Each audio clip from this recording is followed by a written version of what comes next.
All right, so this one is a little bit different, y'all.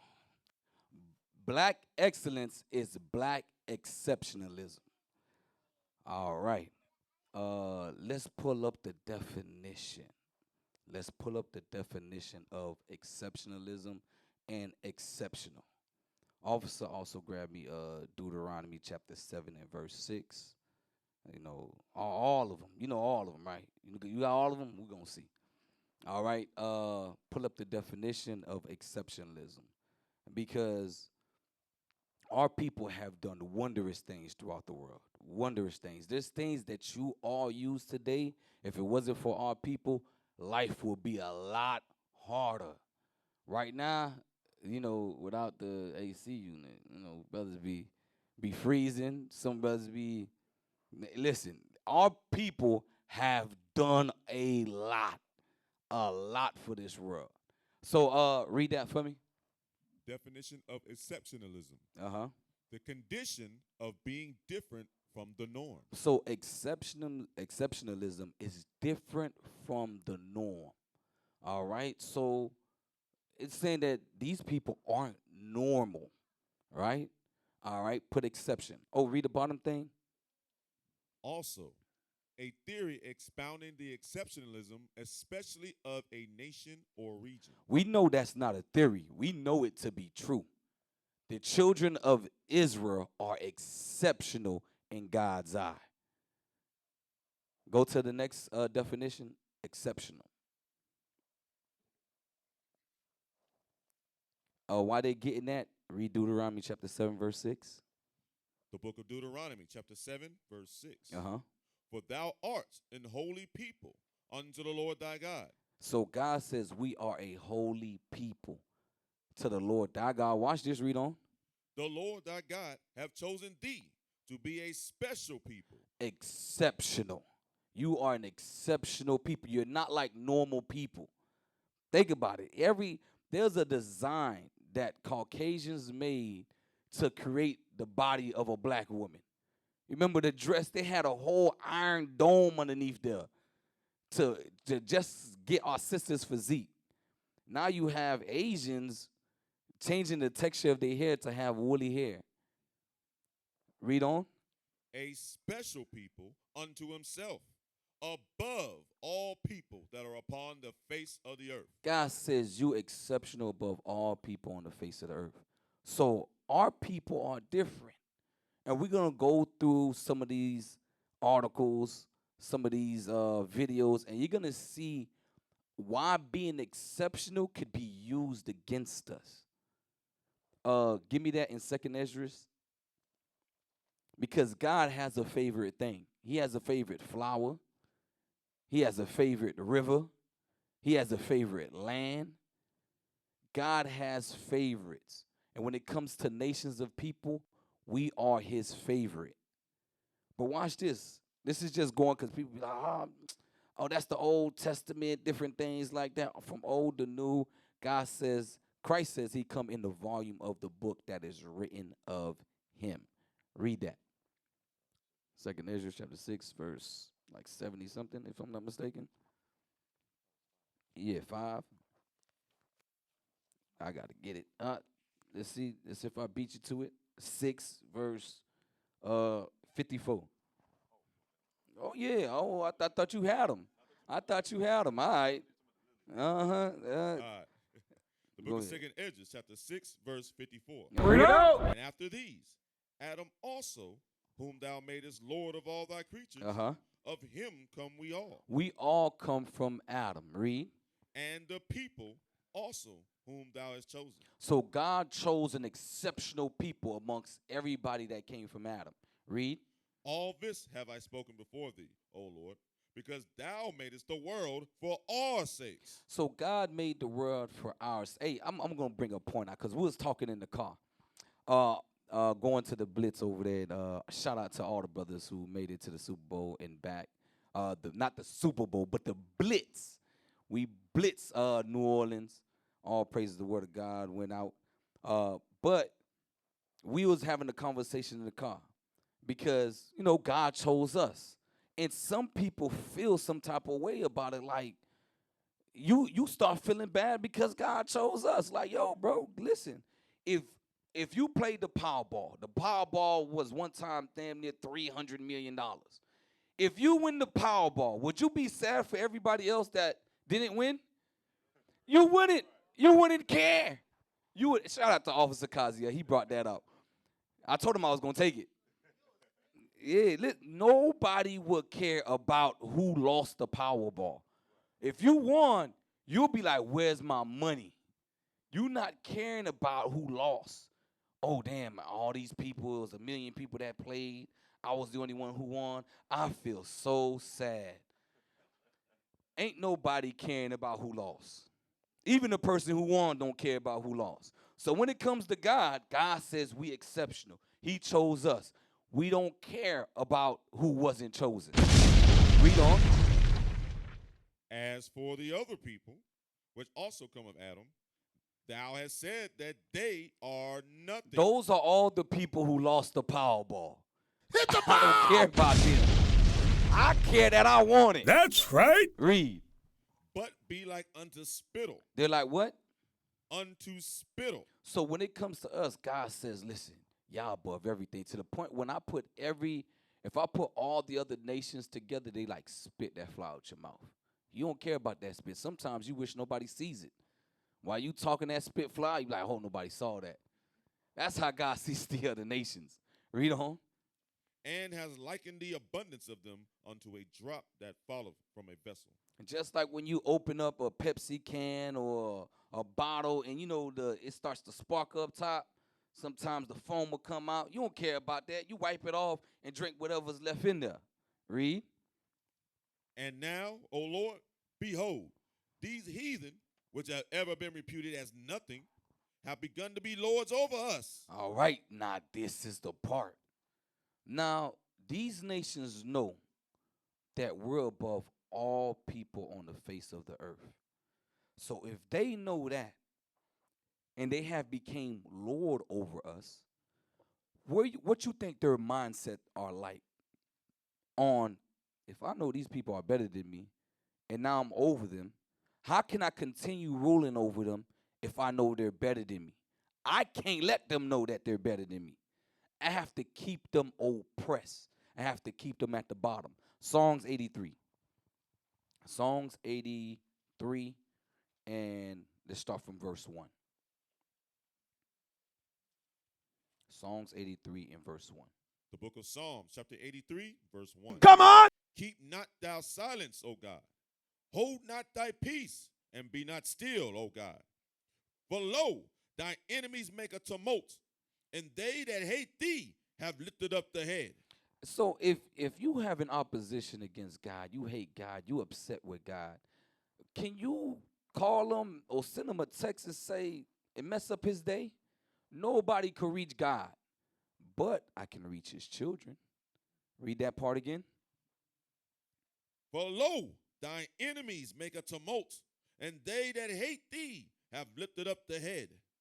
They have taken crafty counsel against thy people, and consulted against thy hidden ones.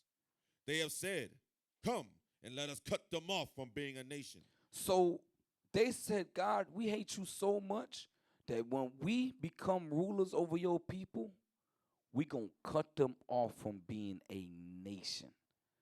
So what do they use to cut us off from being a nation? They use everything from the Planned Parenthood to medicine, music. They use everything in their power to cut us off from being a nation. Go to the first article that you see. Bear with me. Let me get there with y'all so y'all not confused. Also is the I don't know. Make sure that the class is on. Yeah, for them. It would be. Let's see.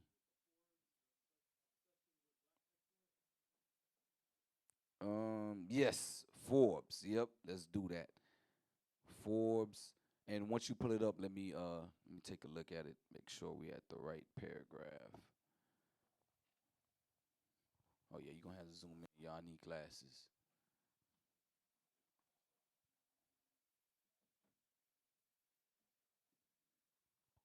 All right, let's read that. In recent years, the rise of phrases and hashtags like hashtag Black Girl Magic and Black Excellence have gained popularity and prominence. A quick perusal of social media will lead users to millions of tagged posts endorsing Black excellence. The promotion of Black exceptionalism is rampant.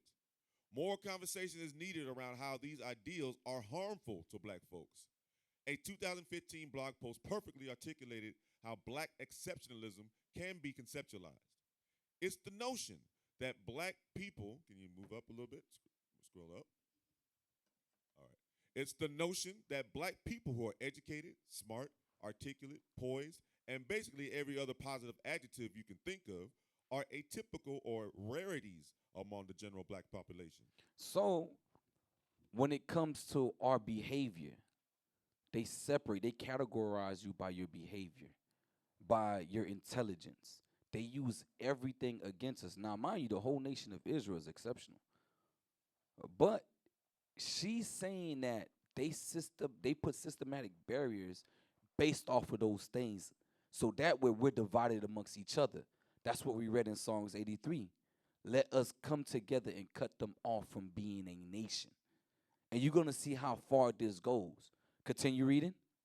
Systemic barriers throughout history have made it more challenging for Black people to ascend and succeed. Uh-huh. Under this notion, it is important to showcase those who have been able to advance despite the insurmountable odds. Scroll up.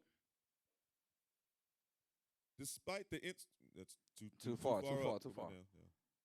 Despite the insurmountable odds created by global racism and anti-blackness, proponents of Black exceptionalism assert that representation matters and is vital to showcase. The symbolism of a Black president and other Black firsts highlighted in the media are an impactful way to show Black children what is possible. But how is our society's obsession with Black exceptionalism actually harmful? So we're gonna see how black exceptionalism is actually harmful. Now, this is excellence. This is black excellence. The first black president. They found the mathematics to get to the moon or to get out of space. All the inventions they created. This is black excellence. But these people who break past these barriers, they bring exceptionalism. Like, oh, you're a rarity. No, this is in every one of us. Read on. Black exceptionalism is often used to justify Black humanity. There it goes. So if you make it past all the insurmountable odds against you, this Negro is an exception. Matter of fact, that's the one I missed. Find me the one in the video with Django. Django. We're gonna continue reading this. I don't know if y'all could do it on both screens. I'll find it if anything. Continue reading the Django scene when he says, "Nah, this is an exceptional nigga." Go ahead. Go back to the article. Go back to the article. Read on. Black exceptionalism is often used to justify Black humanity. A recent example occurred in July with England's national soccer team. After 3 Black players on the team missed their penalty kicks, there was a barrage of racist comments that flooded the internet. On social media, some users commented that the online abuse that the players were experiencing was particularly egregious because of the charitable acts that the players have engaged in. So because these players have done things such as giving to the poor, or they got a charity. Hey, don't cuss them out. These are good niggas. These are exceptional niggas. These ain't the ones you cuss out. You cuss out the one with the hoodie with the Skittles and an iced tea. You cuss out the one that was selling Lucy cigarettes. You incriminalize them. But these guys, no, these the exceptional ones. So now they put a price tag on your humanity. If you're not worth a damn, then you could be treated just like the other ones. You're not exceptional. Go ahead. Continue reading. Yep. One of the players, for example, Marcus Rashford, spearheaded a campaign to provide. Start scrolling up. Right there. That's fine. Okay, Marcus Rashford spearheaded a campaign to provide meals for children during the pandemic, while another player, Jadon Sancho, teamed up with Nike to build a soccer facility for young people in London. Including their charitable acts in the discussion supports a notion that because the players were quote unquote good people, they were undeserving of the abuse they were experiencing. So you understand that. So your excellence, say if you never accomplish anything in your life, you just, I wanted to be an astronaut, but I didn't get there. I became a mechanic. You're not that good people that they're talking about.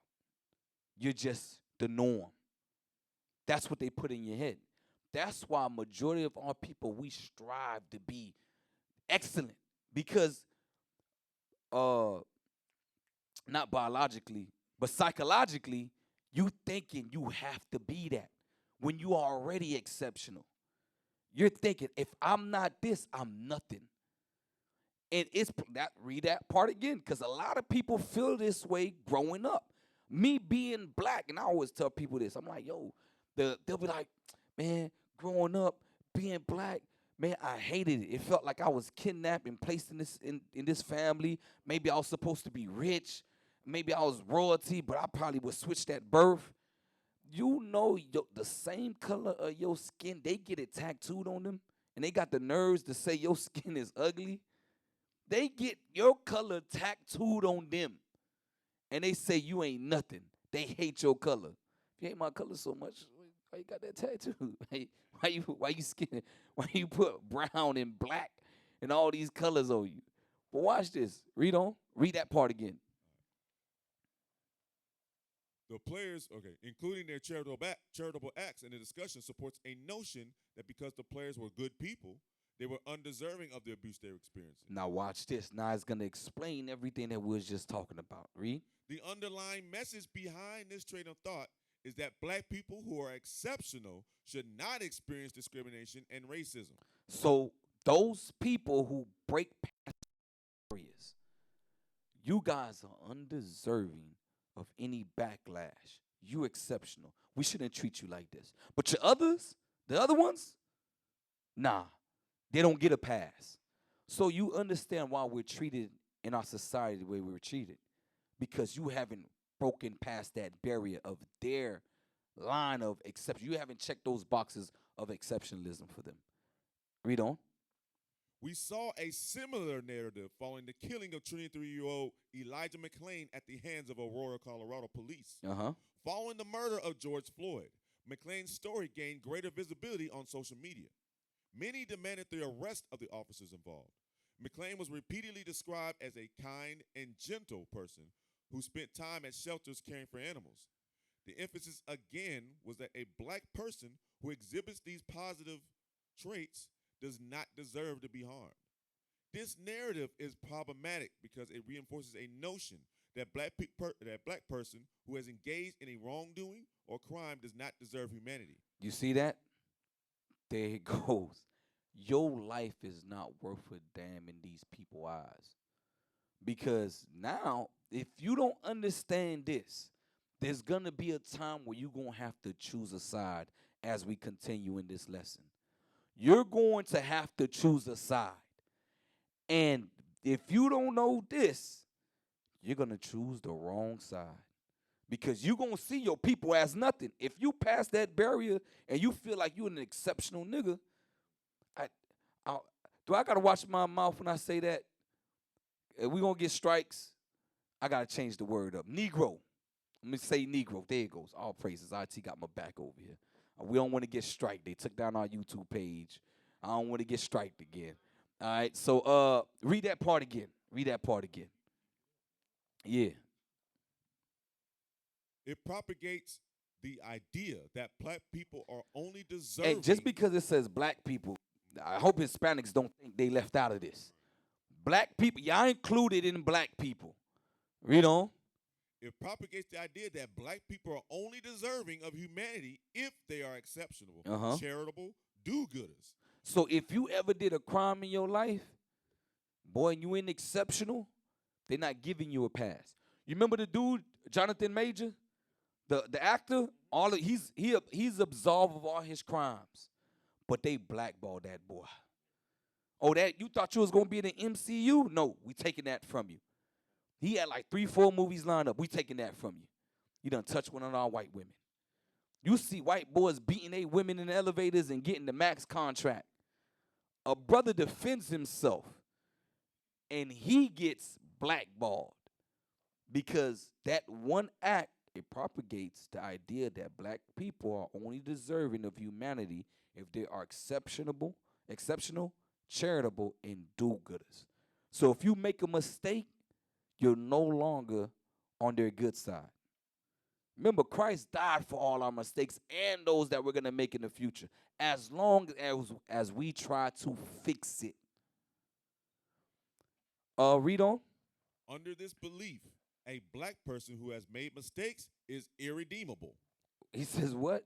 Is irredeemable. Uh-huh. Read on. The idea that being exceptional will somehow shield black people from discrimination and racism is a fallacy. Could you pull up that definition? Fallacy?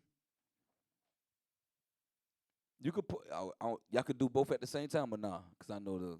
Okay, it's all right. It's all right. Give me Luke chapter 1 verse 68, because it says those people who have committed wrongdoing is almost impossible to be redeemed. Let's read that. The book of Luke, chapter 1, verse 68. Uh-huh. Blessed be the Lord God of Israel, for he hath visited and redeemed. He did what?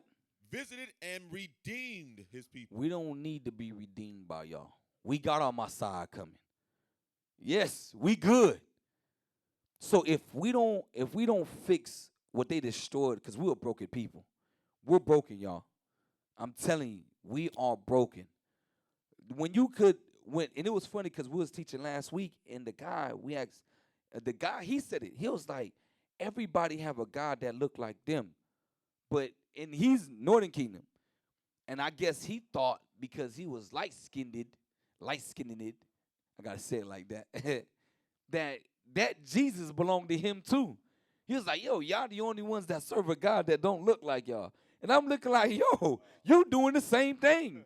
But in his head, he thought that I look closer to him. But no, bruh, you a negro. You negro, bruh. Mi padre, tu padre, uno mismo. I think I said it right. I'm trying. I'm learning something. All right, you got it? Let's pull up that definition.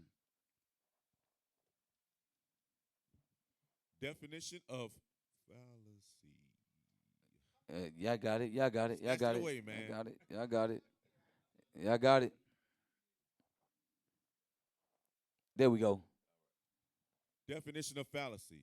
A false or mistaken idea. Yeah, I'm not even going to have you read B. I ain't never seen that word in my life. Erroneousness. That's right. Erroneous. Yeah. Whoa. Sheesh. Yeah, we're going to keep it simple, y'all. It says make it plain. A false or mistaken idea. That's a fallacy. Let's go back to it. Because you remember the Bible says you're going to be wise. So there's times when you're going to read the Bible, there's going to be a word you don't understand. Please define it, people. All right, so let's read that. Start scrolling up a little bit. Scroll up. Yep. That's good right there. The idea that being exceptional will somehow shield black people from discrimination and racism is a fallacy. It's a lie. But you would think, nah, I'm good. Nah, I'm protected. That's how you going to feel when you break that barrier. Let's drop that. Let's go to the next article. Because I know people's attention span is short. So we got to read the articles first and then get to the videos. So as long as we get to the article, they don't watch this. We don't watch this. All right. The next article. You see it? All right. Let me get there with y'all. But did you finish? No, you ain't finish it. Read it. Yeah. verse 69. Luke chapter 1, verse 69. Read verse 68 again. Luke chapter 1, verse 68. Blessed be the Lord God of Israel, for he hath visited and redeemed his people, and have raised up an horn of salvation for us in the house of his servant David, as he spake by the mouth of his holy prophets, which have been since the world began, that we should be saved from our enemies and from the hand of all that hate us. Remember, those people that hate us were the ones that hated God. They the ones that hated God and said, listen, since we can't get to you, we're going to get to your children. Go to, what is it? 49 and 11. Songs 49 and 11. Man, their thoughts is deep, y'all. This is their mindset. This is the mindset of those that hate us. Psalms 49 and verse 11. The book of Psalms, chapter 49 and verse 11. Their inward thought is that the houses shall continue forever. Read it again. Read it again. Psalms chapter 49, verse 11. Their inward thought is that their houses shall continue forever.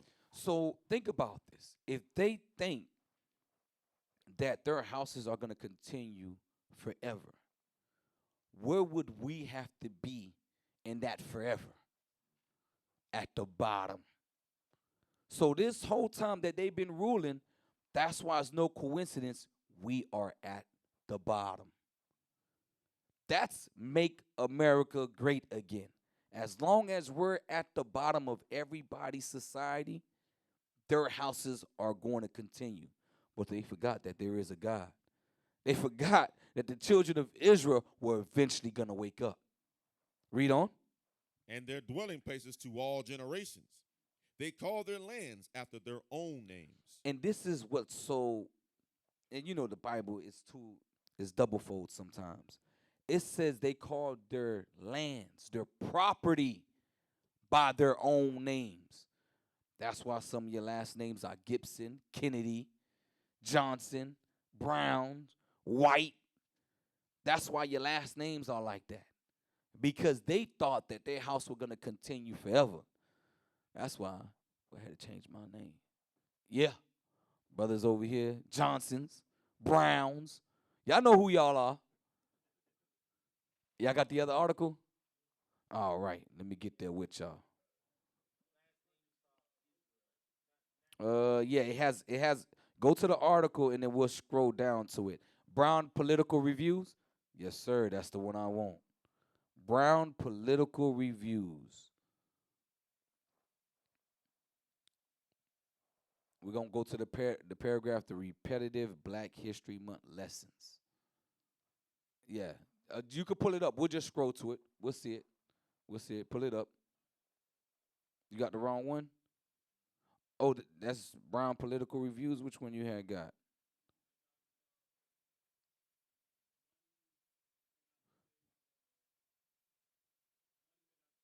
Oh, no. Let's see. Let me get to your group, and I'll tag you in it so that way it's a lot easier.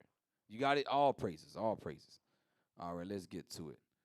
I got so many channels. I got to write the class so that way I don't get confused on where it's at. Pages. Wow, they took it down. Here, let me see. Let me make sure. Because if anything, we'll read the paragraph that I posted in there. That's crazy that they would delete this. Let's see. Bear with me. Let's see. Wow, they did. All right. Hey, that's why I be screenshotting things. Yep.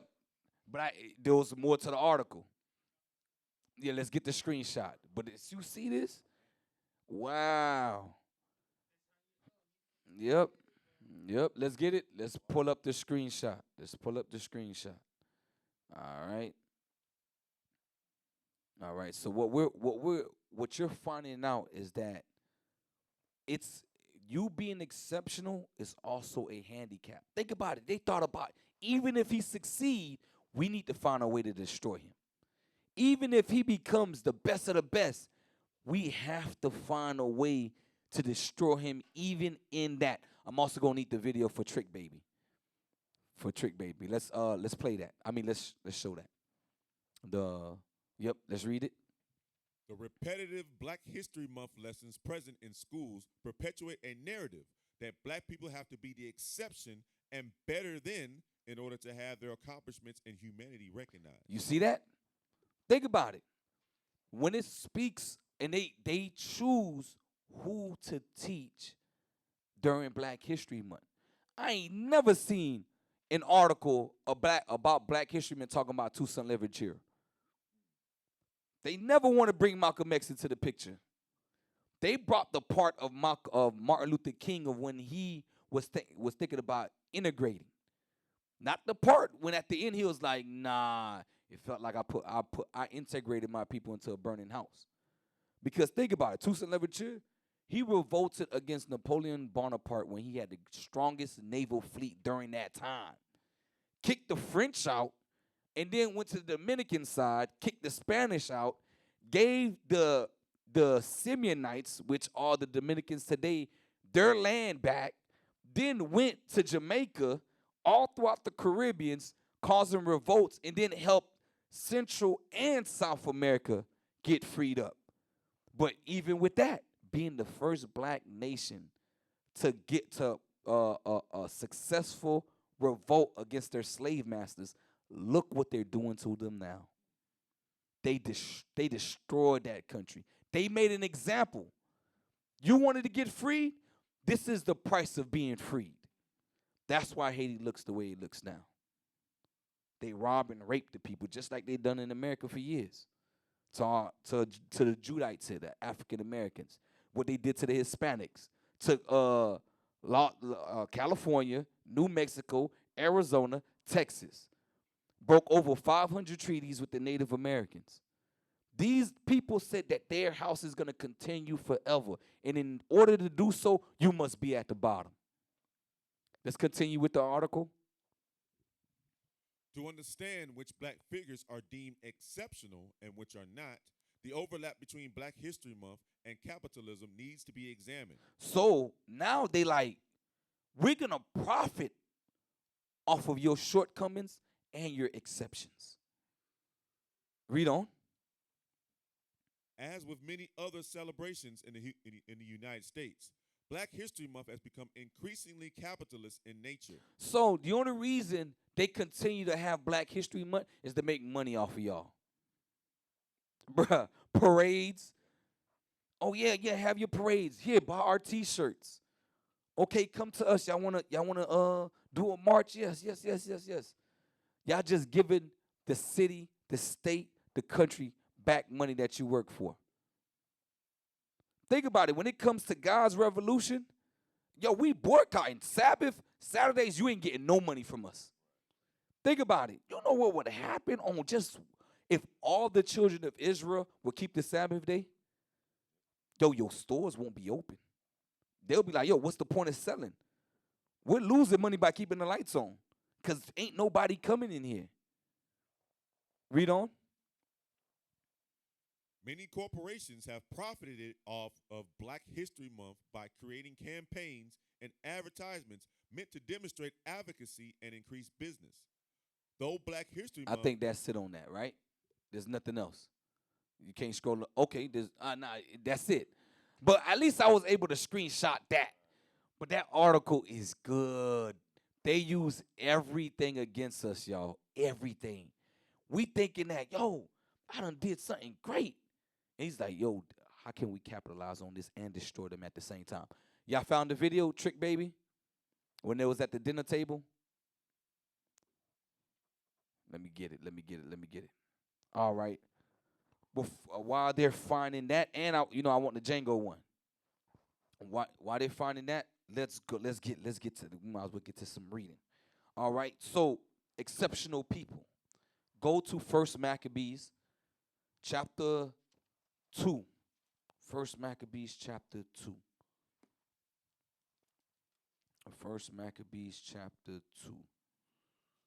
2. Give me that with Mattathias about what they told him to come and do. Let me get it with you. Bear with me. I'm shooting from the hip, y'all. Let's start from verse 1. Start from verse 1, and then we'll jump down to verse 7. The book of First Maccabees, chapter 2, verse 1.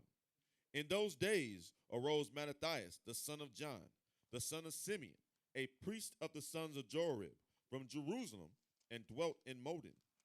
And he had 5 sons, Joanan called Caddis, Simon called Thassi, Jump to Judas, verse 6. verse 6. And when he saw the blasphemies that were committed in Judah and Jerusalem, he said, Woe is me! Wherefore was I born to see this misery of my people and of the holy city, and to dwell there, when it was delivered into the hand of the enemy, and the sanctuaries into the hand of strangers? Her temples become as a man without glory. Her glorious vessels are carried away into captivity. Her infants are slain in the streets. Her young men with the sword of the enemy. This is one of your forefathers speaking, man. This is the mindset of what they destroyed us from. This was when we seen our babies getting killed, we damn near cried. When we see our brothers dying, just like I think Floyd was the worst. I think Floyd, because we actually saw that man's knee on his neck for a hot minute. Brothers were boiling. Some people couldn't even watch the video. Hey, I don't know if y'all seen the article with the little girl that they said the mother stole a TV from Walmart. She dropped her receipt, but she told the cashier checked out and said, yes, she did buy the TV. But the person at Walmart wanted to be a a-hole and called the cops. And while she was putting the TV in the car, the police officer, a female police officer, was trying to rough up the mother. The mother trained the daughter, learned to know how to use a gun. I think the girl's like 6 years old. She pulled the gun out and was afraid for her mother and shot the cop in the eye. That's what happened. If a little girl, 6 years old, 8 years old, I know she was under 12, can see what's going on in front of her eyes and know this shouldn't be happening, you men, what are you going to step up and do? God says all you have to do is read the word of God, but you first got to build yourself up. What are you going to do? And we ain't saying grab guns and shoot cops and shoot no, that's not what we're saying. What we're saying that she knew that it was wrong. She knew what could have happened. So what we're going to do to prevent our people from dying in these streets until our time comes. Read on. Verse 10. What nation have not had a part in her kingdom and gotten of her spoils? So every nation had a hand in our destruction. Read on. All her ornaments are taken away. Of a free woman, she has become a bondslave. Now jump down to 14. No, 15. Verse 15. In the meanwhile, the king's officers, such as compelled the people to revolt, came into the city Modin to make them sacrifice. And when many of Israel came unto them, Mattathias also and his sons came together. So when these Gentiles came to us to make us sacrifice swine's flesh, they were there. They were looking to make sure, like, hey, none of y'all boys better not go over there. Watch this, read. Then answered the king's officers and said to Mattathias on this wise, Thou art a ruler and an honorable and great man in this city. So what was Mattathias? An exception. He was an exceptional Negro. Read that part again. Thou art a ruler and an honorable and great man in this city, and strengthened with sons and brethren. Now therefore, come thou first and fulfill the king's commandment, like as all the heathen have done, yea, and the men of Judah also, and such as remain at Jerusalem. So shalt thou and thy house be in the number of the king's friends. So you have to understand this. That being excellent is also a crutch when the heathens can use it to their advantage. Because if I can make him do it, I can make the other ones do it.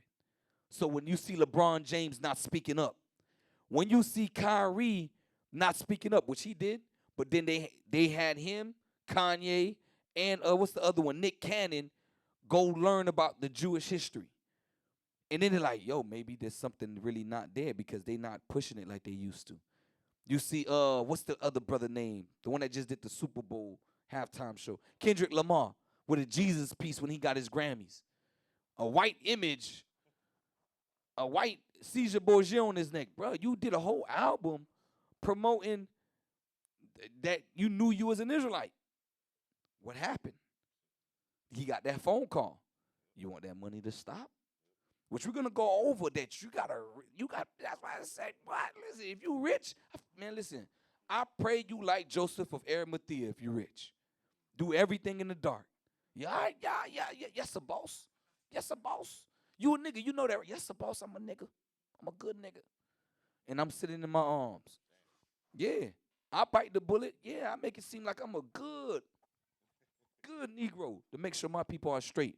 But if you that Negro that you like the hell with my people, something's coming for you. We gonna get there. Play the video of Trick Baby. Play the video of Trick Baby. Because while they getting that, until I see it on the screen, you got it? Okay, cool. We're gonna continue reading. All right, yeah. Let's get that. Play that. It's you liberals who have lifted them up, Howard. Paul, you conservatives make a mistake. You can't afford to strangle hope in people. Without hope, people become dangerous. No, Howard, you liberals have let them invade our society. You give them jobs, political jobs. Paul, you missed the point. It's only the smart ones we move up. That makes it even worse. No, we have to move them up. If we leave a smart one in the ghetto, he might develop into a leader against us. But if we raise him up into white society, we neutralize him. He feels compelled to try to act like us. He loses his identity and his racial anger, if he has any. He becomes alien to his brothers. They realize he sold them out and they grow to hate him. He becomes worthless to them and safe for us. No, thank you. In fact, in his love for the creature comforts, except for his color, he's become one of us. Well, that is black exceptionalism. You get to that point where you like, I'm white. Y'all seen the one with David Chappelle?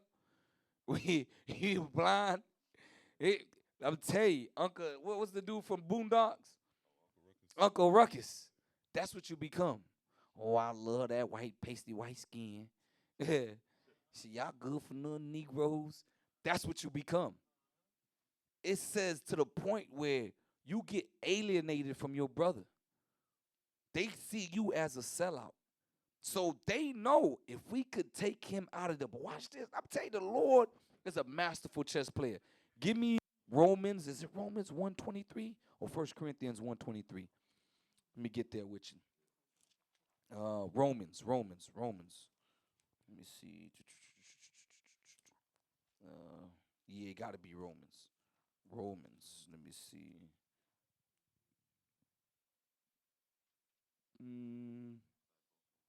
Nope. It's further down. It's first. Hold on. I don't like using. Why I say Romans? No. Esteem. Let me see. I think it's Corinthians. Let me see. Yeah. 1 Corinthians 1, right? Yeah. You know, I'm telling you, using these new Bibles and you got your old one, man, look at here, man, them highlights and everything. I'll flip 4 chapters over because I'm so used to flipping this one. I got to keep both of them in front of me, y'all. So 1 Corinthians 1, let's read 21, and then we're going to jump down to 26. The book of 1 Corinthians chapter 1 and verse 21. Bring it out. After that, in the wisdom of God, the world by wisdom knew not God. It pleased God by the foolishness of preaching to save them that believe. Because they be like, why is these Negroes on the corner yelling at the top of their lungs with purple and gold? They call us Power Rangers. They call us everything underneath the sun. But God says by the foolishness of preaching, we don't look like fools out there, to save them that believe. So don't think we out there for nothing, man. We out there because God ordained it. Now watch this. Jump down. Verse 26. Verse 26. For ye see your calling, brethren, No, jump to verse 25. This is good. 25. Yeah, there's something on 25. Because the foolishness of God is wiser than men, Uh-huh. and the weakness of God is stronger than men. So God, man, that's why he says, you remember when he plagued Egypt? They said that's the finger of God because they couldn't replicate lice coming out the ground. They was like, yo, we can't do this. This got to be the finger of God. That's a weak thing. Your finger is weak by itself. You need your whole hand to have some type of might. He said that's just his finger. Well, watch this, read. For ye see your calling, brethren, how that not many wise men after the flesh. Not many of those exceptional men that you guys deem to be exceptional, Obama, these billionaires and different things like that, these ain't the men that God is going to call on. Read on. Not many mighty. Uh-huh. Not many noble. You don't see Mayweather and all these boxers. You see some of them letting their light shine, though. Read. Not many noble are called. But God have chosen the foolish things of the world to confound the wise. We're the foolish things. We're the ones that they seen that we weren't an exception. They thought, nah, he ain't nobody. And when God was like, nah, he's one of my chosen. I made sure he didn't have too much. I made sure not to put him there. That's why there's another class I'm going to make. What broke you really shaped you. Because a lot of the things you went through was to get you here. You thinking, yo, why ain't become, bro, you a son of God. You a prophet. That's the best thing to be on earth. You got direct access to God. Why would I want to be a football player? You over here dealing with all types of drugs. You getting them damn steroid shots in your knee. You fingers be all jacked up. You got concussions. Yeah, well, you got $1 million. I got $200 million in the bank. But you came in here with nothing and you going to leave with nothing. You just going to the grave just so when them books open up for God to say you're unworthy. I would rather be here than be a millionaire. Watch this, read on. And God have chosen the weak things of the world to confound the things which are mighty. The world says, listen, there's somebody that said, oh, 2 men can have a baby. Or a woman can have a baby without a man. All we do is read Genesis 1. He and she created them. It's that simple. We don't need science to figure these things out. We can just read the word of God. Yeah, this is how it goes. God says the seed that's within itself is going to create what it is. So if I get an apple seed and I plant it no matter where, it's going to grow an apple tree. You can't say nothing. It's that simple to confine the wise. They confuse. Oh, the world is 100 billion years old. No, it's not. It's only about 6,000 years. Watch this. Read.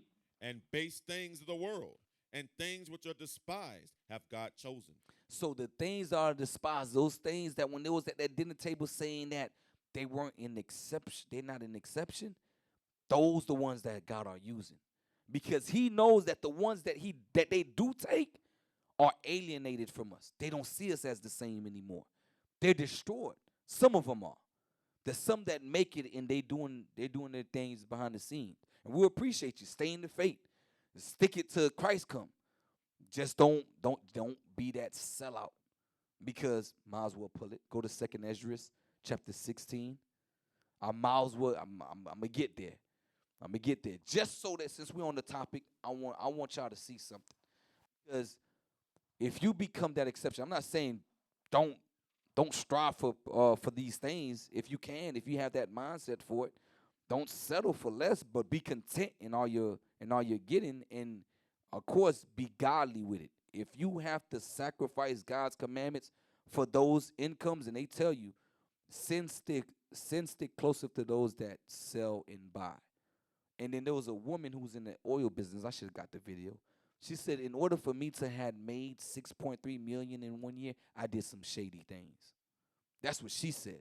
She said, listen, if you in this type of business, you're going to have to do some slimy things to get big bucks. So I'm telling you, when them people do these things, that's why with the rappers and stuff, they grabbing ankles. Rappers tell you, yeah, you go in there, and then they play the video of you getting ran through. And they like, hey, sign that contract, bruh. Or we play that for the world to see. You got it? Second Ezra chapter 6. Yeah. Yep. Read that. The book of 2nd Ezra, chapter 16, verse 63. Come on. Surely he knoweth your inventions and what ye think in your hearts, even them that sin and would hide their sin. Uh-huh. Therefore hath the Lord exactly searched out all your works, and he will put you all to shame. So God knows every little thing that you guys do in the dark, light, whatever. God knows everything. There's nothing you gonna hide from him. If you one of those brothers that's came that snuck in here unaware just to try to sleep with one of these sisters, God knows. If you one of those that's gonna try to set up plant a bug up here, God knows. If one of you sisters just trying to get one of these brothers and that's all you're here for, you're not really here for your salvation. You're not really here for your people. God knows. Read on. And when your sins are brought forth, ye shall be ashamed before men, and your own sins shall be your accusers in that day. That goes into Revelations, I think, 21:8, with the books being open. That's the ultimate day. That's the second death. Why would I want to be thrown in the lake of fire for eternity? Why would I want to be there when I have the chance to get it right, knowing that the person who died for me, even though his own people tried him like that, lined him up, and still said before he died, forgive them for they know not what they do. He left us an example. So I know betrayers amongst us. Y'all gonna come for us. It is what it is. We gonna forgive y'all. But just know, when we get that immortal body, listen, when we come with all white, listen, it's a wrap. Read on. Verse 66. What will ye do? Or how will ye hide your sins before God and his angels? Uh-huh. Behold, God himself is the judge. Fear him. Uh-huh. Leave off from your sins and forget your iniquities, to meddle no more with them forever. So shall God lead you forth and deliver you from all trouble. Because, listen, Jacob's trouble, we in it, and it's going to get worse, y'all. But understand this. Because you're going to be like, where is God when these troubles are happening? Remember, these things have to happen. That is God letting it happen. So don't ask where he's at. That's him doing it. There's nothing that can happen without God's authorization. So if we're getting killed, don't ask where is God. That's him letting it. He's allowing it to happen. So don't forsake him in that time of trouble. Read on. For behold, the burning wrath of a great multitude is kindled over you, and they shall take away certain of you and feed you, being idle. So if you guys are idle, you sisters are idle, you brothers are idle, they going to take you. They going to use you. Read on. With things offered unto idols. Uh-huh. And they that consent unto them shall be had in derision. Read that part again. And they that consent unto them. Those that consent unto them. Those are the ones. Those are the sellouts. You're going to consent unto them. But let's see if you're going to be better than your own people after you consent unto them. Read. Shall be had in derision. Uh-huh. And in reproach and trodden underfoot. You still going to get it. You're going to think, oh, I'm the exception. They're going to allow me to live. No, they're going to kill you too. That's what they want. You don't understand that as long as one of y'all are still alive, y'all have a chance to bring the Messiah back. You have a chance to get your people out of the gutter. As long as I keep one of you Israelites alive with this doctrine, this understanding, oh, I got a problem. Because if I will spark your mind to revolt. That's why they say in revolutionary, it's 2 words. There's revolve, change, and then there's revolt. As long as one of us have this understanding, we are a threat. All right? That's it on that, right? All right, let's play the Django one. Play the Django. Yes, sir. Okay.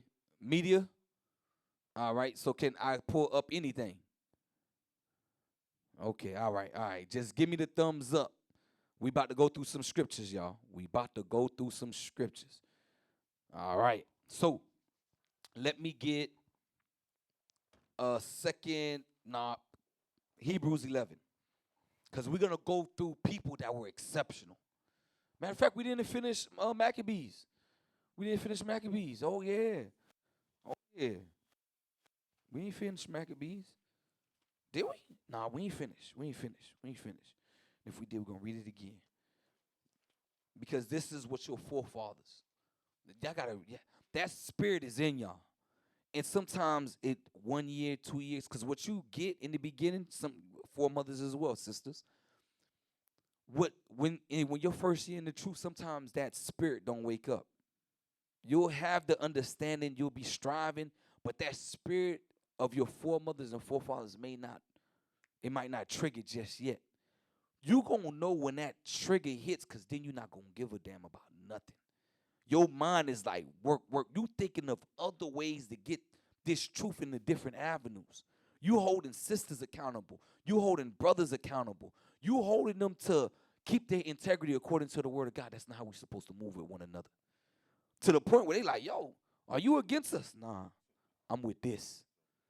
That's that spirit that your forefathers had, that everybody that walked around them, they was like, yo, nah, bro, you already know. Don't walk around like that with that boy. That boy gonna check you. He's gonna make sure you walking right. Them sisters gonna know. Oh, nah, what you said? That's the moment she hear gossip. What you said, sis? Nah, don't talk like that.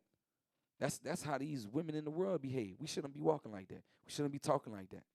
That's when that spark, it triggers, and you know anything when it comes to sin, you reject it. You have a spirit to where it's like, the hell with what's going on in the world. This is my direction. This is my instructions. I need to listen to this. Read that where we left off. All right. First Maccabees chapter 2, verse 17. Uh-huh. Then answered the king's officers and said to Mattathias on this wise, Thou art a ruler and an honorable and great man in this city, and strengthened with sons and brethren. Now therefore come thou first, and fulfill the king's commandment, like as all the heathen have done, yea, and the men of Judah also, and such as remain at Jerusalem.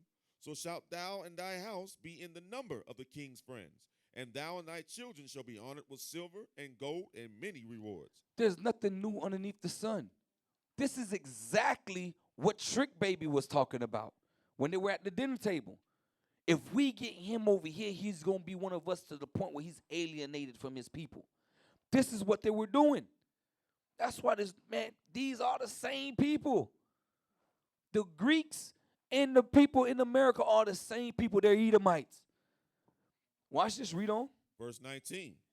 Then Mattathias answered and spake with a loud voice, though all the nations that are under the king's My bad. Go back up. There's something I left on there. Because do any of you men want to be friends with bums? So let's say y'all got friends that, got regular jobs. But would y'all want to be friends with a king? Why? Why would you want to be friends with a king? Because he's going to make sure you good. I got access to a lot of things.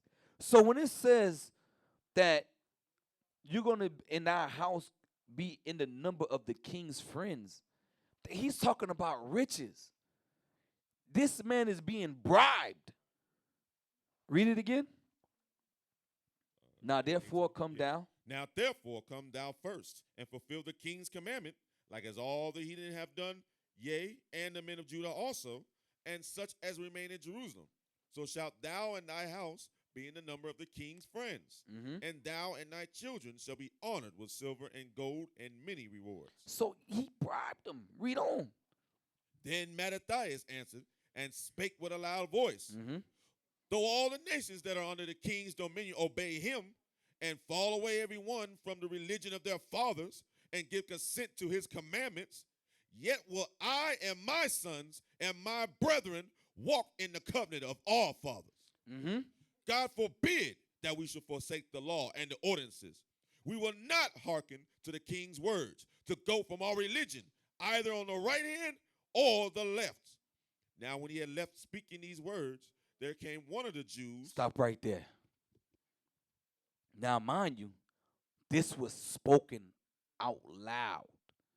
So that person that walked out from amongst us heard the call and was like, listen, I want to have that. If he don't want it, I want it.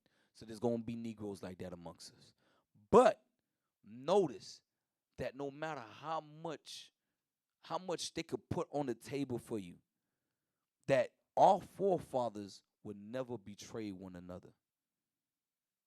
They chose to live according to the word of God than to choose a life of riches. And many of us, that time is going to come where you're going to get that same bribe. You're going to get that same opportunity to say what Mattathias said, or be like the other brother that come in behind and like, hey, I'll take that. I'll sacrifice that. I'll be one of the king's friends. As long as I got riches, I'm good. Because they don't know that there is life after death. Read on. Verse 23. Now when he had left speaking these words, there came one of the Jews in the sight of all to sacrifice on the altar, which was at Modin, according to the king's commandment. Yeah, we could leave that. So there's going to be Negroes like that. They're going to take that bribe.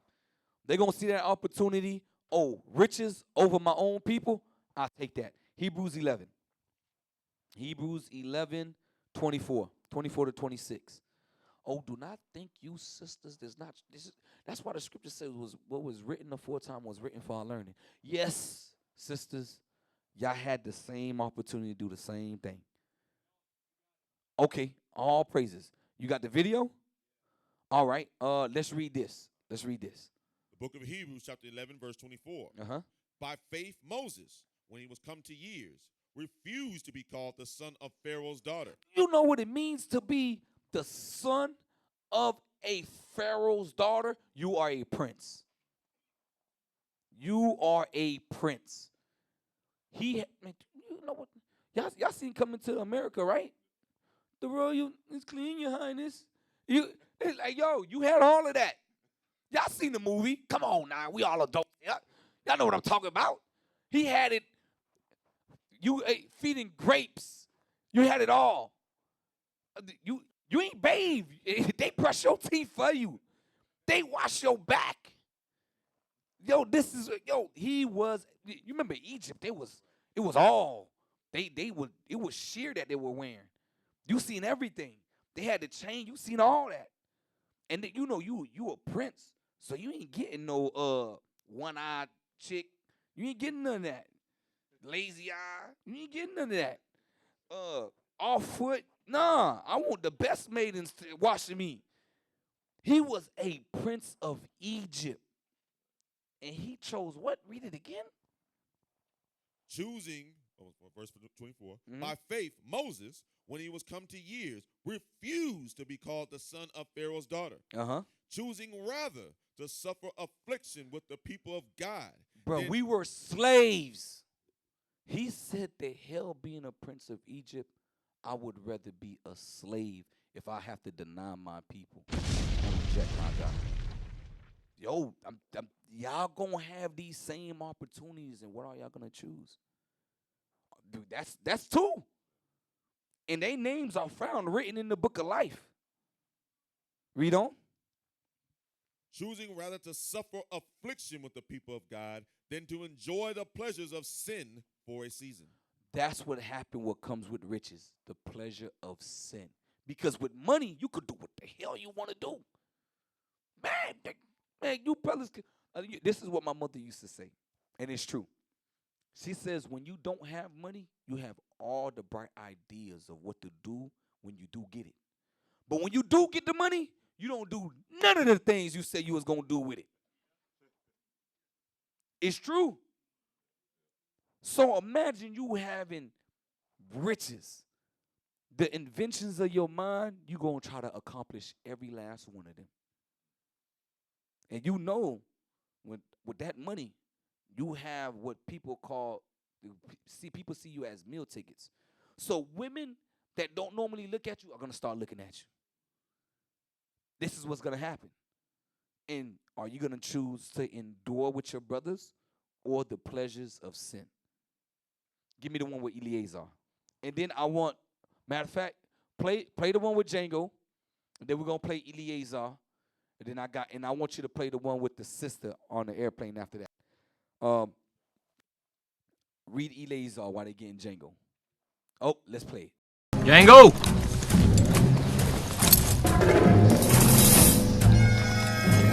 I part company from many of my phrenologist colleagues is I believe there is a level above bright, above talented, above loyal that a nigga can aspire to. Say one nigga that just pops up in 10,000.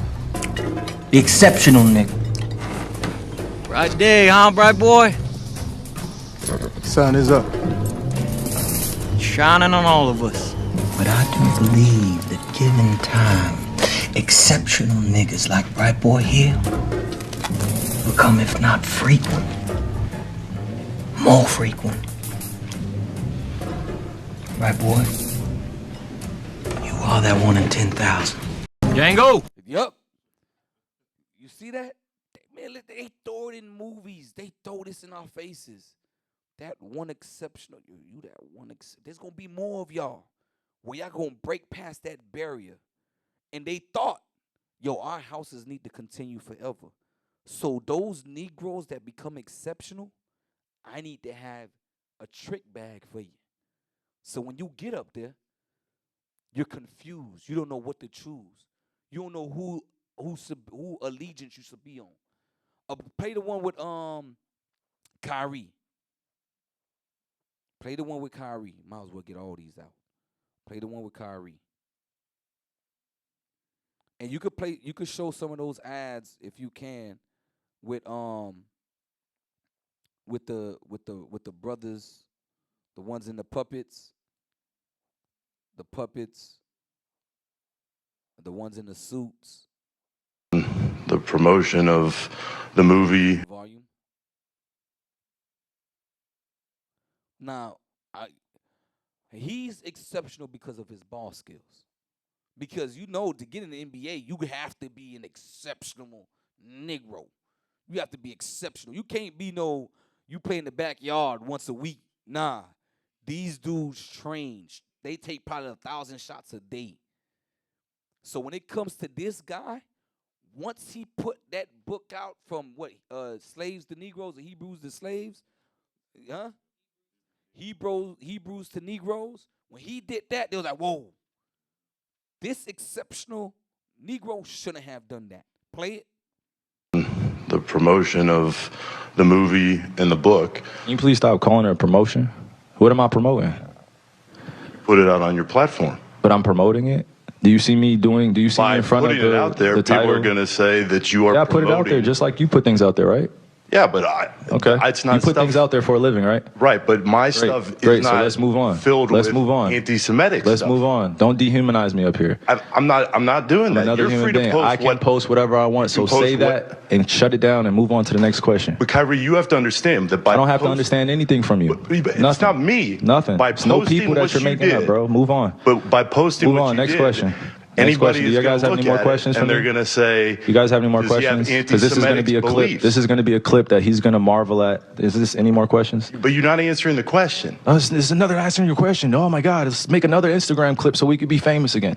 Next question. Kyrie, basketball. All right, you see that? So he did one thing out of line, and it was damn near about the blackball. The promotion of. It was about the blackball that. I'm technically blackball that boy. They did it to how you say his name? Colin Kaepernick.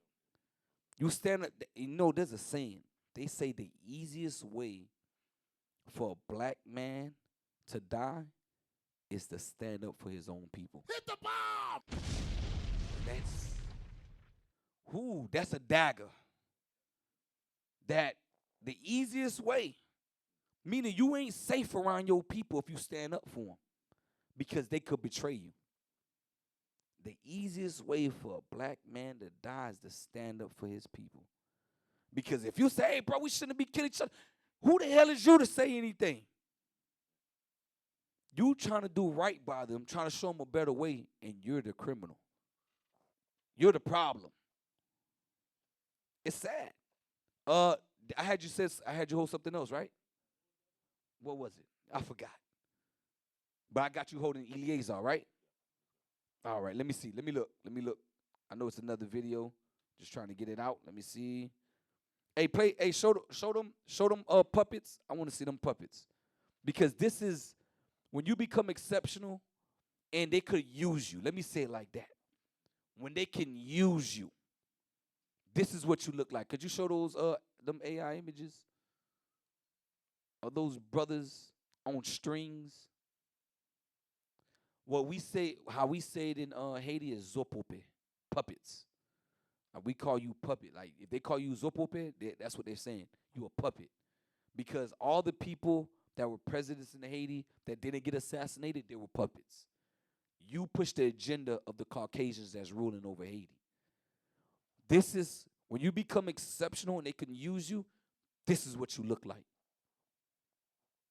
Show the ones in the suits. Show the ones in the suits.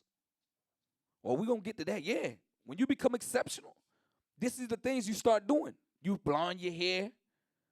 They don't know who to choose. They like, yo, if I got to be accepted by them. Now they're blonding their hair. They're marrying the other nations. Go ahead. Keep showing them. This is you when you try to become, when I won't say become, when you are exceptional and you choose to betray your own people. Show more. That's it. I know there's a little bit more. I know I see some people in suits. Because you seen the video that Bishop played. I got 2 master's degree, 2 bachelors, and I still get paid less. Yeah, it doesn't matter. It doesn't matter. Listen, you just like every last one of us. You are a Negro. I could see it. Y'all don't see it? And, you know what I'm saying? The ones in the suits. In the suits. Yeah. Yeah. Oh, yeah.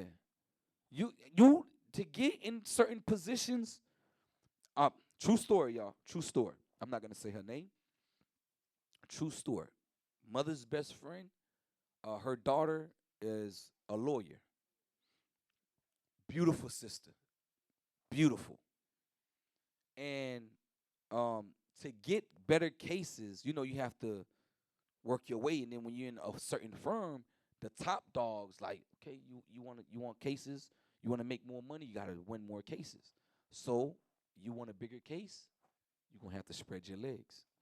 So that's what they do. So you become exceptional. So I'm sure, man, the amount of harassment charges that these sisters probably place on some of these white old corporate guys, man, listen, could fill up a library. But this is what happens. When you sisters think y'all get into that corporate world and you want to be better than the black man, you want to have all these things, which, again, if you have a good mindset, please do it and help your people out. But if you could be used when you are in those suits, it would destroy you and it would destroy the people after you. All right, let's get that with Eleazar. Let's get that with Eleazar. The book of 2nd Maccabees, chapter 6 and verse 18. Let's go. Eleazar, one of the principal scribes, an aged man, and of a well-favored countenance, was constrained to open his mouth and to eat swine's flesh. So this was an exceptional Negro. They didn't just target. They were never targeting the peon of our people. They targeted the best, people who had influence. They targeted them and made sure they made them an example. Read on. But he, choosing rather to die gloriously than to live strained with such an abomination, spit it forth and came of his own accord. So when you read this full, when you read this full, the account, he wasn't really eating swine. They gave him clean meat to eat, but they made the people that was watching him give the impression that he was eating swine's flesh. But he thought, like, if I do this, they're using me to make other people do the same thing. He spat it out, and he had to been killed for it.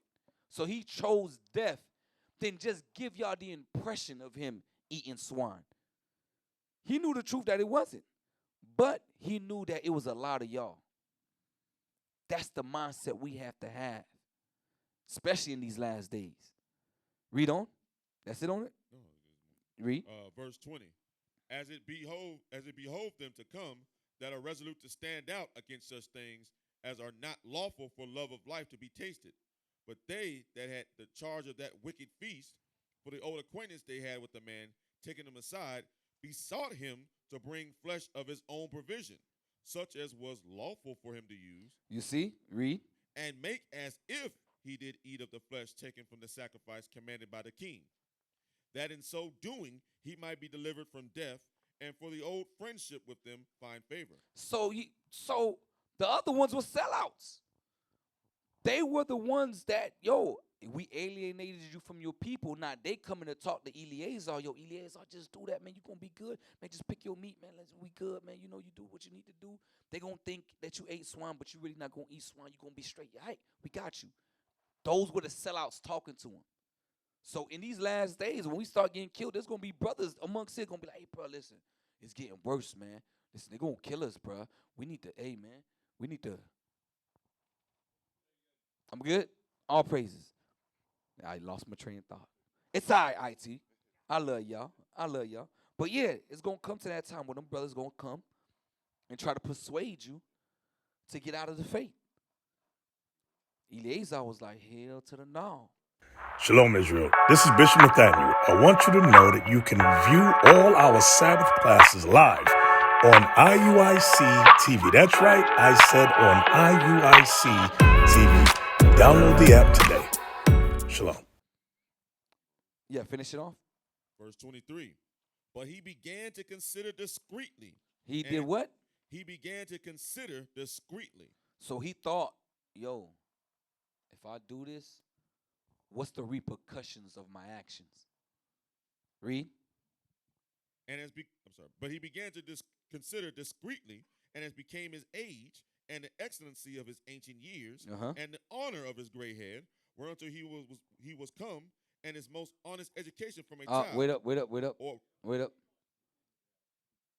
Hold on. What's going on?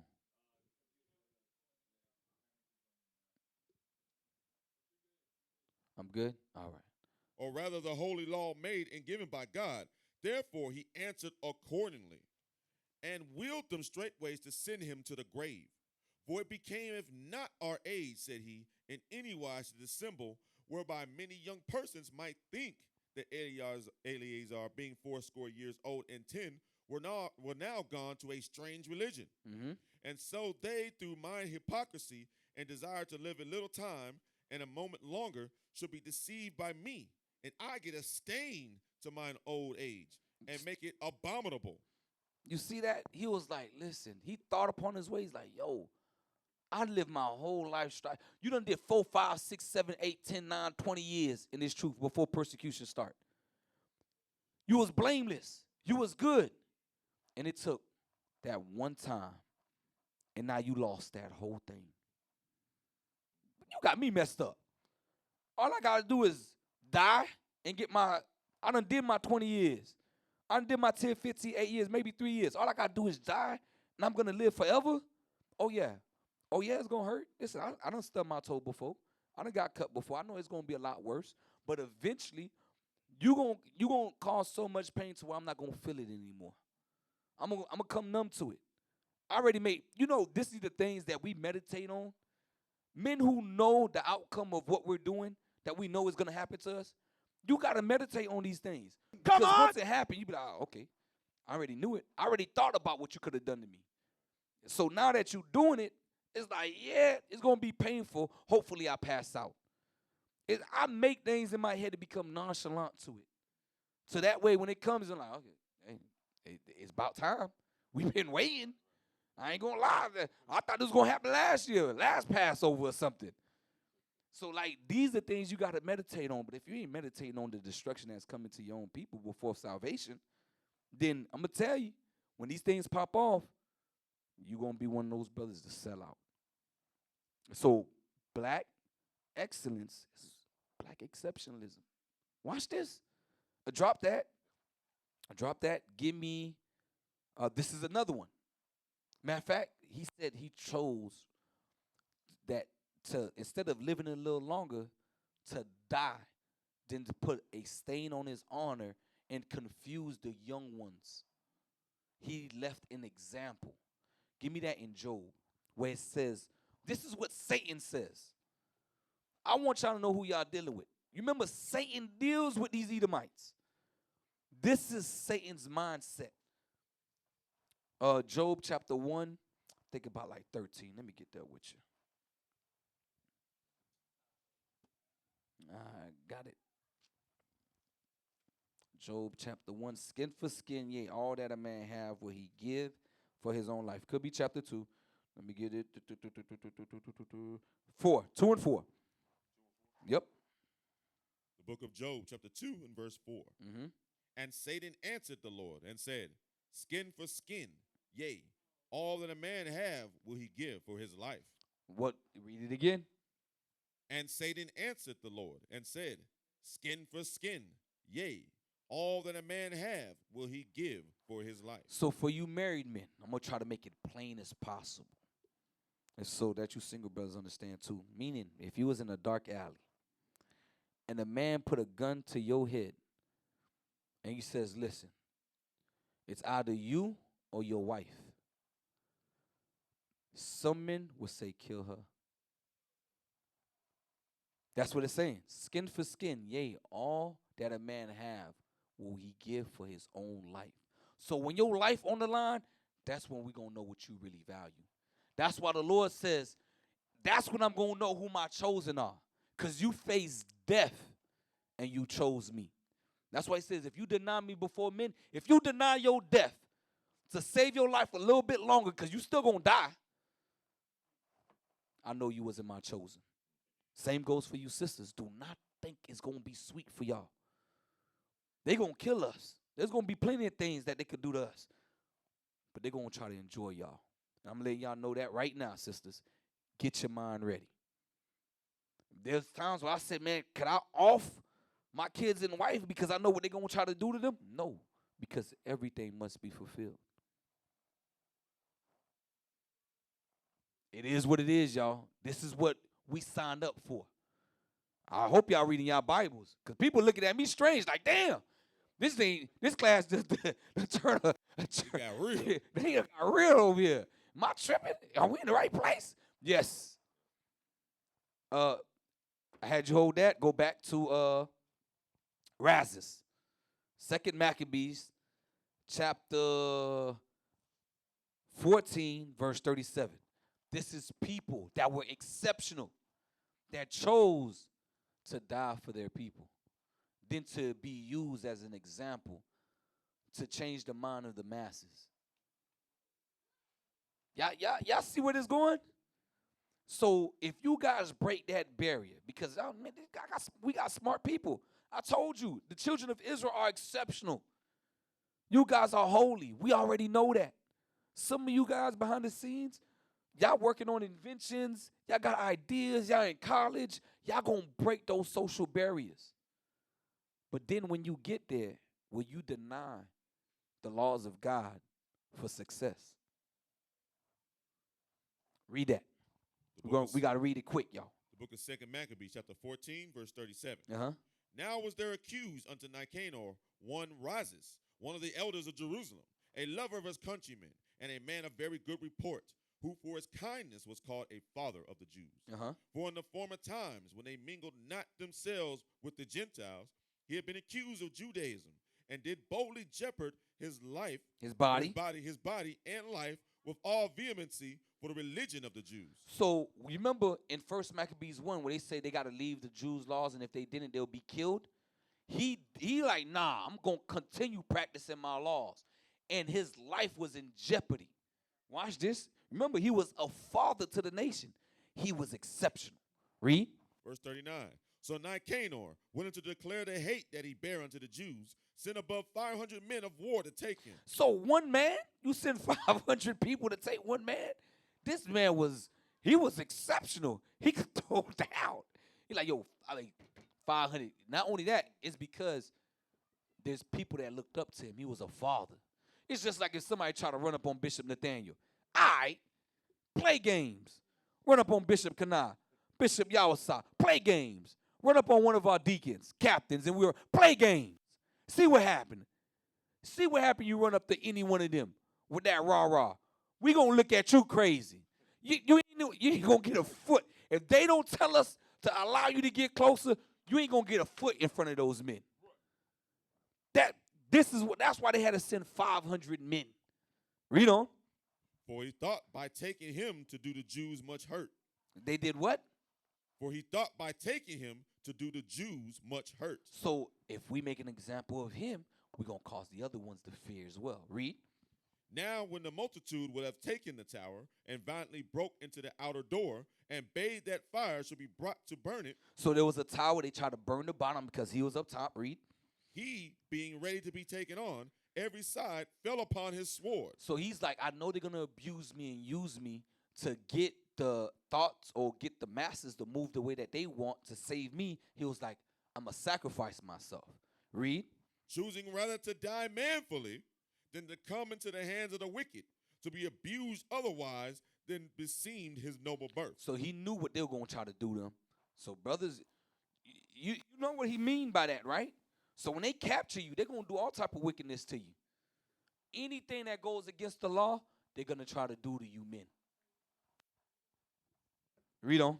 But missing his stroke through haste, the multitude also rushing within the doors, he ran boldly up to the wall and cast himself down manfully among the thickest of them. So when he stabbed himself, so that way they won't abuse his body and won't use him as an example, he jumped out of the tower and tried to land on a whole bunch of them.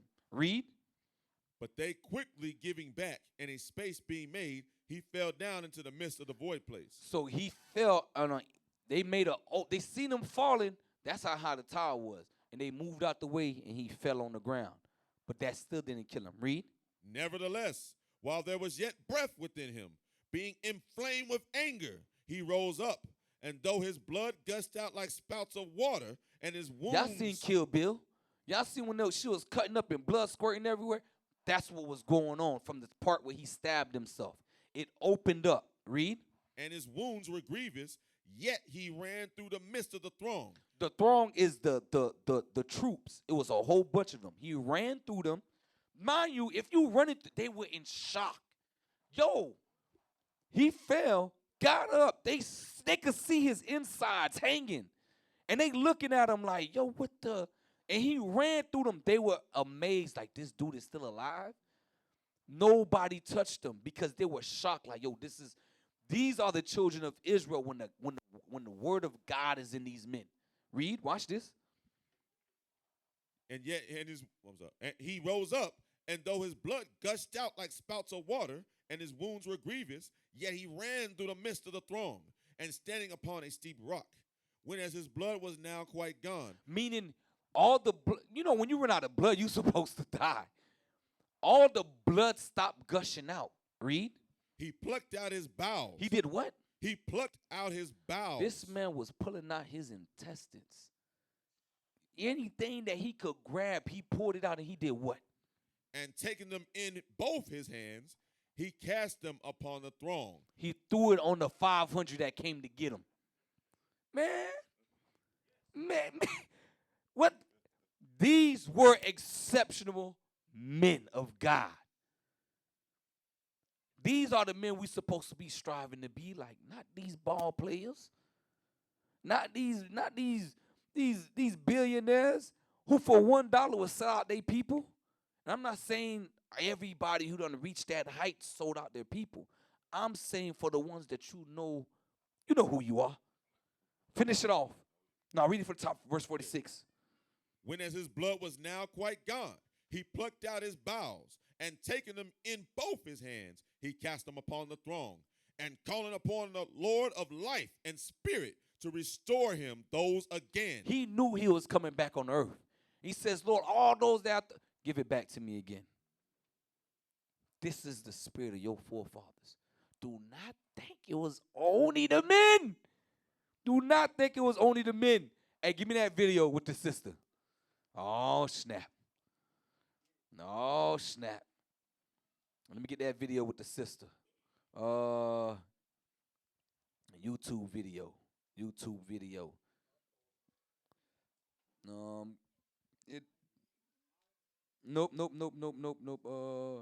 It's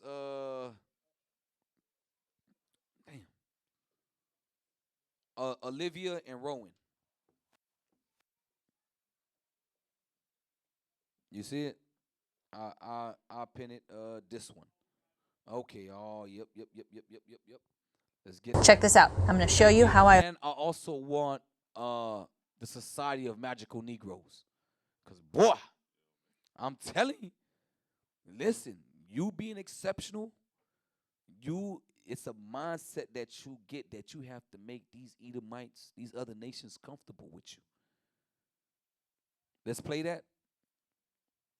Matter of fact, play the Magical Negroes first, and then play that. I want to get to the sisters. I definitely want to deal with the sisters because they think they ain't in the fight sometimes. Y'all in the fight. All right, so this is when black excellence become black exceptionalism. Volume. Let's play it from the beginning. Let's see if y'all could catch on to this. It's a good movie too. It's a good movie. Welcome to the American Society. Welcome to the American Society of Magical Negroes.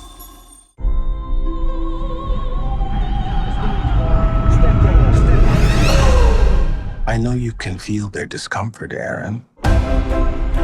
Watching you walk through a room full of white people was the most painful thing I've ever seen. Excuse me. Sorry. I want to take you to a job interview. There's a recruiting class starting right now, and we got to get you in it. Welcome to the American Society of Magical Negroes. I don't really understand. It's easier to say. What's the most dangerous animal on the planet? Shark. White people, when they feel uncomfortable. White people feeling uncomfortable precedes a lot of bad stuff for us. That's why we fight white discomfort every day. Because the happier they are, the safer we are. The name needs a little updating, maybe like magical black people, or I guess that doesn't have the same ring. You ready? Oh, wow. Your first client is a Jason Munn. His morale is far too low. Hey. Hey. Darn it. I was hoping there was a station right next to him. Oh, is this one spoken for? No. Yeah, it's actually fun and weirdly relaxing. It's like being a secret agent with none of the danger. Hey, I'm Lizzie. Nice to meet you. Nice to meet you. She's great. Yeah, she's cool. You kidding? Come on, man. She's smart and funny. I know what you were doing going on about her. You're trying to set us up. No, that's not what I was doing. You cannot have a relationship with Lizzie now. Because if you don't put Jason first, everyone's magic will fail. I've always felt like it's my job to make white people feel comfortable, and here it literally is.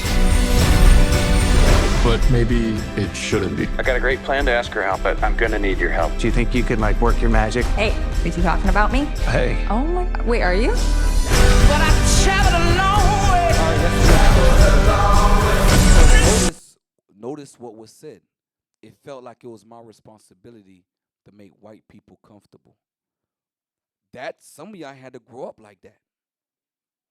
Some of y'all still move like that.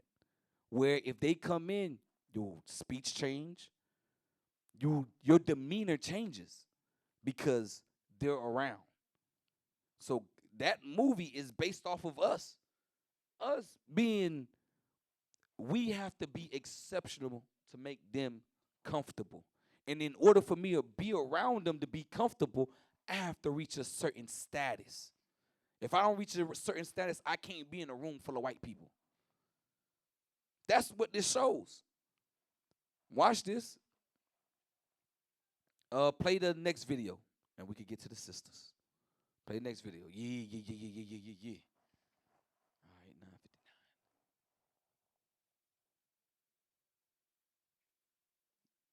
You got the volume? No. You've gotten yourself into a bit of trouble, Olivia, and I'm here to fix it. No. Now listen to me. You raised your skirt and opened your knees and gave it away to a man with too much power. You're not rare, you're not special. Your story's no different than 1,000 other stories in this town, so you know how this goes. You could call this in your sleep. First they'll smile, be warm, sympathetic, on your side, letting you know that they will fight for you. They will lull you into a false sense of security. And then, once your belly is exposed, they will gut you and everyone you know. And they will be swift about it. And by the time you... Pause. Y'all peep that, right? He says after you become, you're acknowledged amongst them, once your belly is shown, they will gut you. Meaning you will suffer the same fate just like everybody else of your people. That's what he's telling us. He said, you know different than us. You think you are, but you ain't. It gives you the illusion of inclusion when you become exceptional. Because now, you remember, they use that for a crutch for us. Because once we reach that status, we think we're no longer like our people. We're better than them. We're different from them. No, we're still the same people. Play. You realize you should be fighting back. Well, you're already bleeding to death. That is the presidency versus you.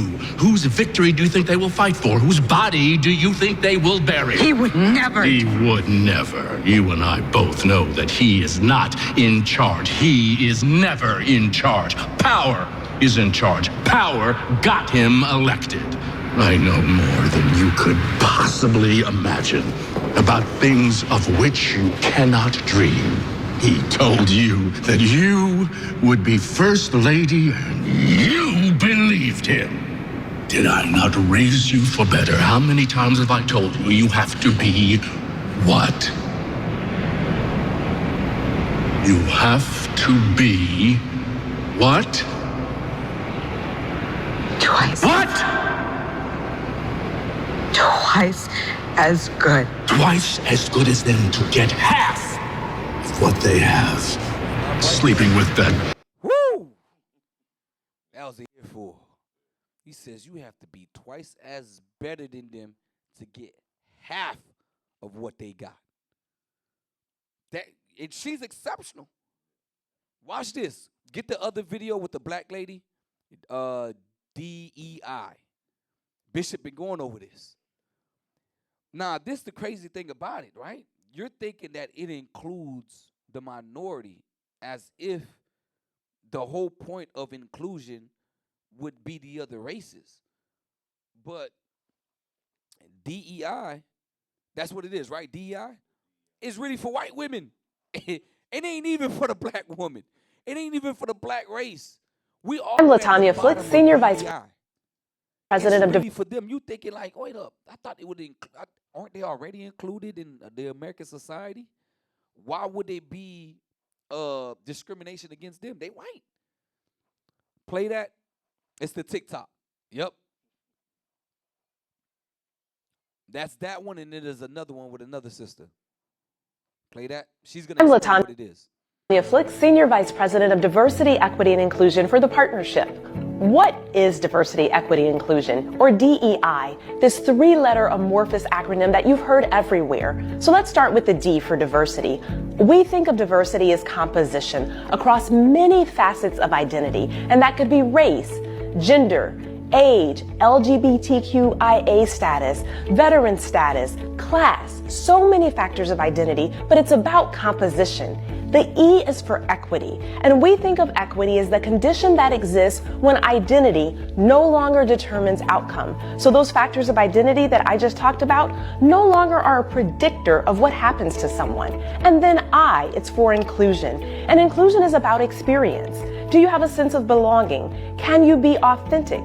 Can you bring your full self to work? So diversity, composition, equity, outcome, inclusion, experience. That's DEI. I'm Latanya Flick. All right, play another TikTok with Antoinette. You see this, right? This is what DEI stand for. Inclusion, diversity, this and that. Okay. Let's see. The real F around and find out moment is here. A lot of people are looking at the black community thinking that we are the recipients and benefactors of DEI programs and affirmative action programs. And I know affirmative action is no longer, but whenever they hear the term DEI or they hear the term affirmative action, they look to the black community thinking that we are the benefactor. Now, here's some information for you. The number one recipient of DEI are white women. That is according to the U.S. Department of Labor. So you can look this up yourself, And y'all. The U.S. Department of Labor, look up DEI and see who's the benefactor. It's going to tell you white women are first. Read. I mean, play, my bad. others fall under that group, under the minority group, the ethnic minority. Number one recipient under that group are Latino and Hispanic Americans. Number two are Asian Americans. Number three are Native Americans. Number four, individuals with disability. Number five, veterans. Okay? And number six, the LGBTQ plus community. And guess who comes last at receiving DEI benefits? Guess who comes last? That's right. Black Americans. Black people. Let me also say, you can do a Google search and you will see the primary benefactors of DEI programs are not only white women, but white men, white male CEOs. Understand this? Those that the are inclusion, you could take that down, that the inclusion is not really for you. You fought for affirmative action, which is out the way. Now they put DEI. They're trying to dissolve that. That's not for you. You think they're using this like you would think you're included in these things, but it's not for you. You the last one on the list. You're supposed to be included. Who's supposed to be included in diversity? From what? Diversity is something different from what you already have. Why you adding white people when they're already in it? It makes no sense. But they'll use this. They'll use diversity and be like, oh, we're included. We're diverse from them. We're different. No. They're just changing up the name just to benefit their own people. Y'all got this? All right. Let's see. Go to Esther. I definitely want to deal with this because in the corporate world, our sisters gonna think that, oh, see, DI, y'all fight for us. That's why in the workplace, why the sister was saying, like, yo, I got bachelors and this and that, and I make the least amongst everybody here on this table. That's why. It's because you're not included in their programs. Because usually when it comes to finances and everything, the black woman, they use that against them every time. Money, the black woman runs to it. But let's see what your foremother thought. First get chapter 3, verse 7. Let's read down to 10, and then we're going to read chapter 4. Test. Yep, chapter 3, verse 7. Esther chapter 3 and verse 7. Book of Esther, chapter 3 and verse 7. Mm-hmm. In the first month, that is the month Nisan, in the 12th year of King Ahasuerus, they cast pur, that is the lot, before Haman. That's what pur means, lot, y'all. Go ahead. From day to day, and from month to month, to the 12th month, that is the month Adar. Mm-hmm. And Haman said unto King Ahasuerus, there is a certain people scattered abroad and dispersed among the people in all the provinces of thy kingdom. Now Haman was an Edomite and of Agagite, and Alexander descend from this very people. And Amalite, what does it say? Amalek, Amalekite. This is who's trying to destroy us here. We about to celebrate Purim, so this is a little quick history, but I'll tie this into this class for you sisters. Read. There is a certain people scattered abroad and dispersed among the people in all the provinces of thy kingdom. Uh-huh. And their laws are diverse from all people. Neither keep they the king's laws. Therefore it is not for the king's profit to suffer them. If it please the king, let it be written that they may be destroyed. And I will pay 10,000 talents of silver to the hands of those that have the charge of the business. Haman said, I'll pay him. You don't need to worry about it. I'll pay him. I'll get them killed for you. Read. So bring it into the king's treasuries. And the king took his ring from his hand and gave it unto Haman, the son of Hammedatha, that the Agagite, the Jews' enemy. So he was an enemy of the Jew. Go to chapter 4. Let's read verse 1 and then jump down to verse 11. Now, who the world calls Esther, which is Hadassah, was exceptional. This woman was beautiful. And then that's why when you're reading Sirach, it says her mind was well instructed. She knew exactly how to play King Ahasuerus. She knew how to deal with a man. So listen to how she did. Well, we're not gonna go fully into it of how she dealt with it, because if you see how she did the banquet and everything on a later class, I'll deal with it. But it's how Mordecai addresses the situation and how she stood up and thought to deal with the matter. Read. Book of Esther, chapter 4 and verse 1. Uh-huh. When Mordecai perceived all that was done, Mordecai rent his clothes and put on sackcloth with ashes and went out into the midst of the city and cried with a loud and a bitter cry. So when he found out that Haman got charged to kill the Jews the following year in the month of Adar, he rent his clothes. He was like, yo, they're going to kill us all. Now jump down to verse 11. Verse 11. All the king's servants and the people of the king's provinces do know that whosoever, whether man or woman, shall come unto the king into the inner court, who is not called, there is one law of his to put him to death, except such to whom the king shall hold out the golden scepter, that he may live. So he goes into the place where he could get himself killed for her to notice. Read. But I have not been called to come in unto the king these 30 days. Uh-huh. And they told to Mordecai Esther's words. Then Mordecai commanded to answer Esther, think not with thyself that thou shalt escape in the king's Excuse me on that. She was saying that she can't approach this place because if she did, she could get killed. But she has done it before. Watch this. Read.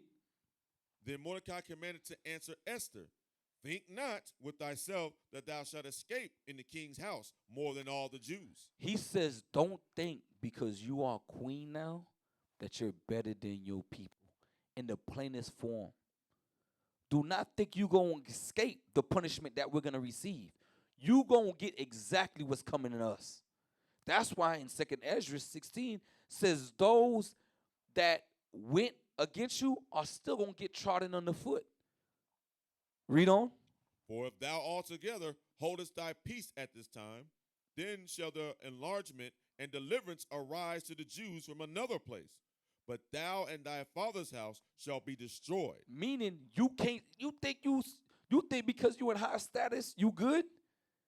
This is what Mordecai would, whatever was written aforetime was written for our learning. Mordecai is letting us know something here. Christ through Ezra was letting us know something. That no matter what status you in, you still gonna get what's coming to your people. Read. And who knoweth whether thou art come to the kingdom for such a time as this? So he had to encourage her. Maybe that's the whole reason why you became queen. Read. Then Esther bade them return Mordecai.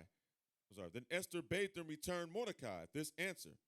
Go, gather together all the Jews that are present in Shushan, and fast ye for me, and neither eat nor drink 3 days, night or day.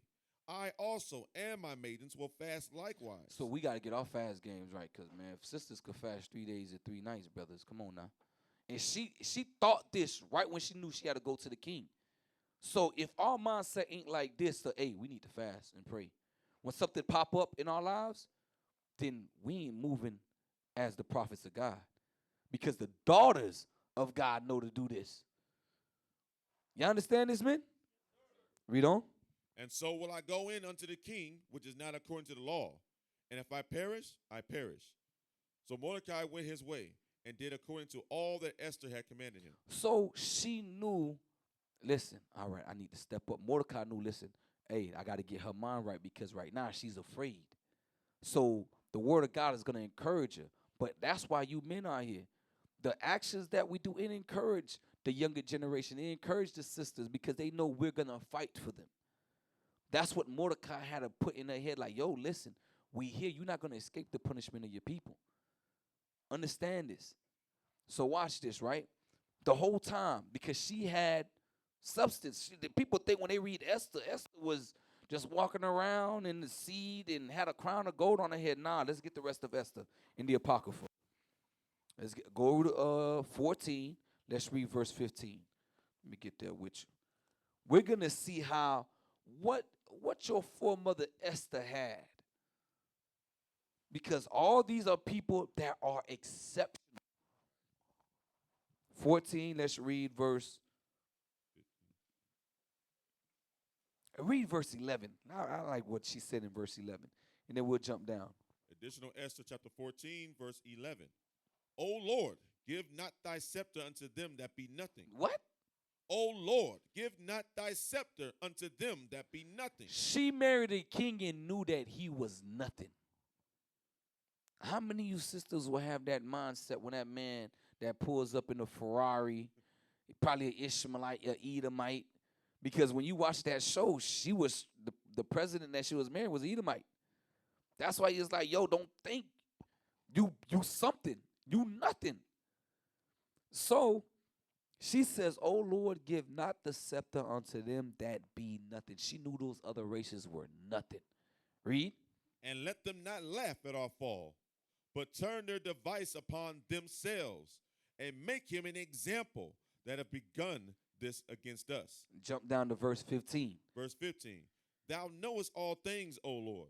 Thou knowest that I hate the glory of the unrighteous. She says she hates the glory of the unrighteous. She was married to a king who that had 127 provinces.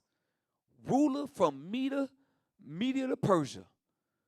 This dude was loaded. Mind you, he took all the vessels that were in Babylon, that was in the house of God, into his treasury. This man was loaded. She says, I hate it. Read.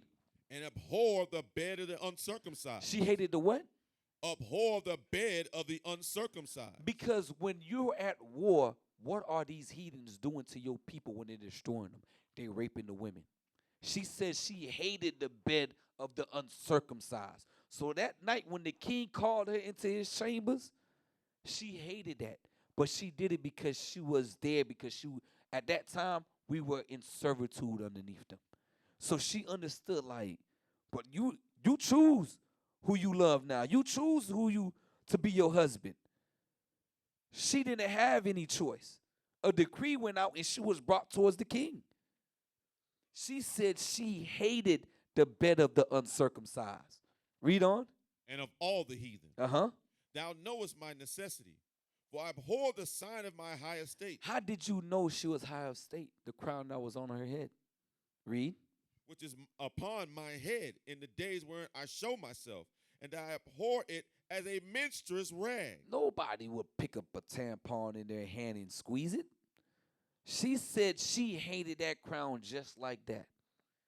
This is the same thing Moses said, that he would rather suffer the affliction of his people than to be known as the Pharaoh's daughter's son.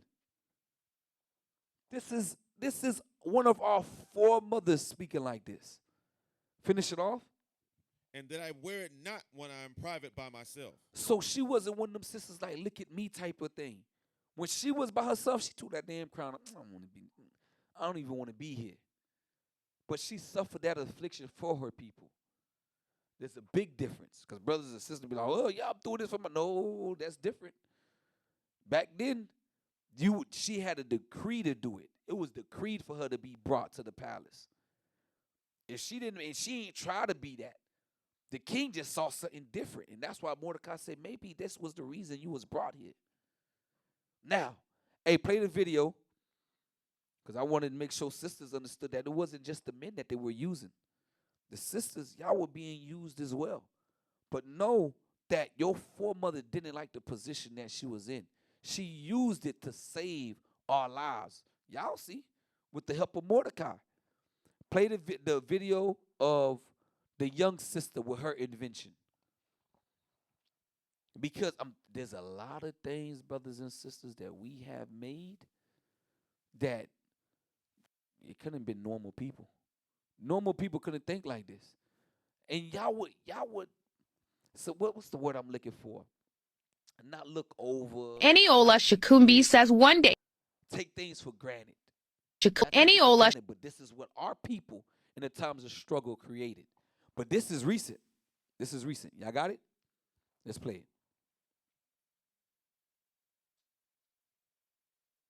Shakumbi says one day she wants to be the president of the United States, but first she's making a difference right here.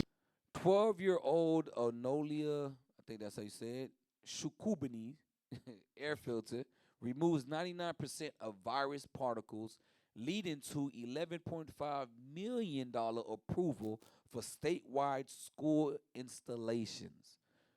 This girl is only 12 years old. Watch this play.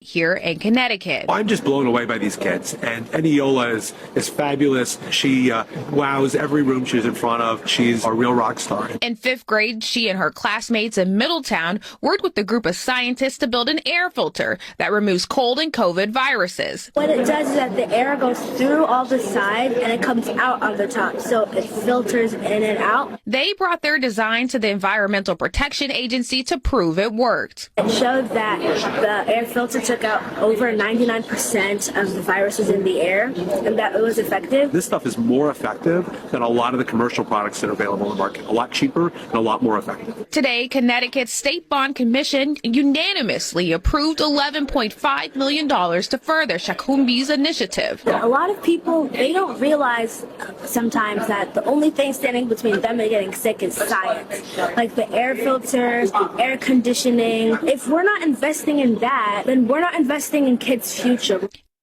So, she's what they will call an exception. You notice, hey, this girl gonna go someplace. Play the next invention. I brought these up because these were young people. I was trying to find the other one because there was a brother. Imagine a world without. It was a brother or sisters.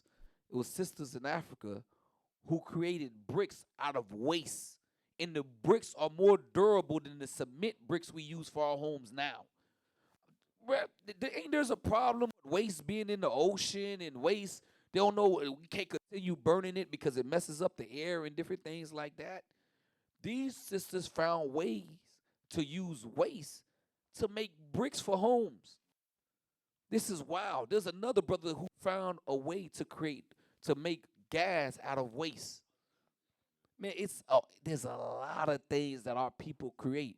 There was another brother who figured out a way. Supposedly he's mysteriously went missing. I think it was an Edomite. And then there was a black brother who also had the invention. Found out a way to use water for gas. Oh yeah. The brother came up missing. Nobody know where he at now. I'm like, yo. But watch this. Play this. This is something like, and we created the air conditioning system as well. And then not only that, but there was a brother who also created how to refrigerated trucks. It was us. So I want you to think about this, right? Play this video, and I'll tell y'all. Imagine a world without doorknobs. Hard, isn't it? This everyday object, often overlooked, was the brainchild of a 17-year-old black boy named Osborne Dorsey. Back in 1878 in Washington, D.C., Dorsey revolutionized door opening. Born in September of 1861, as per emancipation records, he was freed at the tender age of 8 months during the Civil War. Fascinatingly, by the 1880 census, a mere year or two after his invention, Dorsey was employed as a butcher and living with his family. His innovation, the doorknob, didn't bring him wealth. It took years for this invention to gain acceptance, replacing the traditional latches and leather straps. So, the next time you effortlessly twist a doorknob, remember to thank a black young man, Osborne Dorsey, the unsung hero behind this ubiquitous invention. So, he get paid for that. You know everywhere you go, you're going to use a doorknob, right? Every business uses doorknobs. The inventions of what our people created in a time of struggle and even up until now are still being used. Cell phone, refrigerator, air conditioning system, the lament to make the light bulb last longer, which they know because of funding, not funding, but of what's the word I'm looking for? It's money, but there's another word I'm looking for. That they make sure that because the light bulb could literally be on for years to come, that you don't have to change it. But they make sure that the lament in it that the black man created is not the one that's actually being used. That's why we always have to replace our light bulbs after so many months, because it's not lucrative. That's the word I was looking for. It's not lucrative to keep the lights without having to change the lights. We want to make money off of this stuff. So the lights have to go out. So they make sure the lament is not as strong as it was patented to be. I'm like, This is why you need to know This is what our people have done. I'm like, when the last time I opened a door without a doorknob? Back then they had latches, and when you watch the movies with the big wood that you had to put down as if it was a castle, that's what they used to do before doorknobs. We aren't normal people. The invention list that you could pull up and see what we made is not normal. With the walking chair, the folding chair, we whooped the brother lately with the folding chair. Yeah, but the folding chair, these are things that we made. Man, there's a conspiracy on the automobiles as well. Y'all brothers know about it, the Ford and all. Man, listen, man, there's so many things that our people have done that, we are an exceptional people, to the point where 300-400 years of slavery, getting beaten down, you a butcher, and you think, I'm tired of opening this door. Let me make it easier. Remember, that's why it says Jacob was a plain man dwelling in tents. We don't like that hard work. We like, that's why we created the cotton gin. Man, I'm tired of picking cotton. Man, let's make it easier. I'm tired of walking. Let me make a car. Man, listen, I'm tired of trying to keep lighting this damn candle and it's melting. Let me help out with this damn light bulb. This thing keep going out. This is what our people, we're innovators. That's why they said that you could, from Babylon to Timbuktu, you knew the difference between the Hamites and the children of Israel because they were innovators. All right. Give me Isaiah 8, verse 9 through 15. We're going to run through these scriptures fast. I ain't going to hold y'all. Isaiah chapter 8, verse 9, we're going to read down to 15. Because in black exceptionalism is black excellence. When you accept it, when you excel, you'll start associating yourselves with these people, and you'll become alienated to your own. Read that. The book of Isaiah, chapter 8 and verse 9. Associate yourselves, O ye people, and ye shall be broken in pieces. So God says if we associate ourselves with these people, not saying that you can't live amongst them. It says live peaceably among all men. But it says if you associate yourselves with them to where they become a snare to you, where you make covenants and all these types of things to where you will sell out your own people. Read.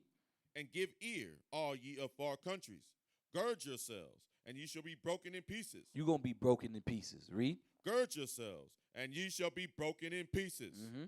Take counsel together, and it shall come to naught. Yeah, go ahead. Go ahead and go plotting. Plot with them all you want. You're going to get trodden underfoot as well. Read. Speak the word, and it shall not stand. For God is with us.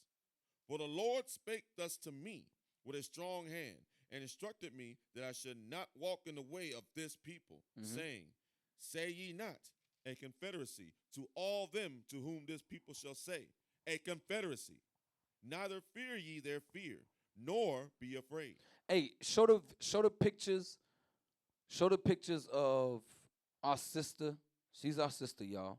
And our brother of Northern Kingdom and of Southern Kingdom. Because when we associate ourselves with them, this is what happens. What you about to see on the screen, you got it? The pictures, I don't want to say the name, is there. You could not, yep, it's going into that. That's what happens when we associate ourselves with them interracial marriages. Go on.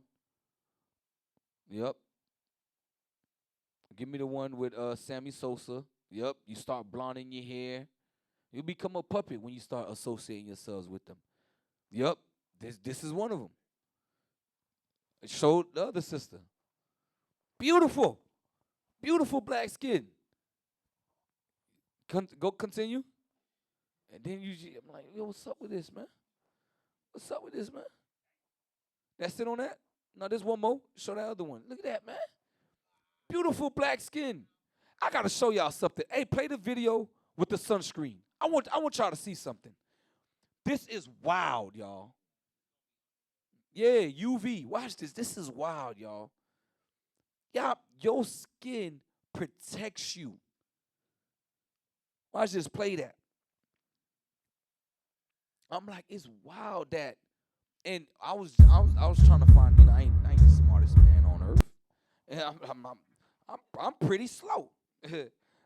So I do research though. That's why I do research. If we slow, we do research. We try to figure things out. So I'm like, yo, what is sunscreen made out of? And they like, they get melanin you could get melanin out of everything, but the the majority or the most amount of melanin you could get from a source is from black people. So I'm looking at exactly where you getting this melanin from. I'm like, they trying to say Asians and different things like that. And I'm looking like, what plants? There's plants and different things like that. But I'm like, nah, Esau is like Frankenstein. I'm like, I don't trust y'all. From all these kids going up missing and y'all already using our dead babies in abortion clinics for different things with the stem cells and stuff, I'm sure y'all use us for this as well. Because you can extract melanin from people as well. And we are the number one source to get 100% of it. Watch this. Play that. That's why I say, bro, that tattoo things is one thing. But this is them. That's why God says when he took the melanin from Miriam, she became as one of them that looked it dead. Watch this play. If y'all seen The Walking Dead, y'all gonna understand. I won't live up to any expectations. What you see is what you get. And worse yet, I can't give an explanation for why it's gray on your side. Better yet, I'll give you an indication for why you're feeling deprived.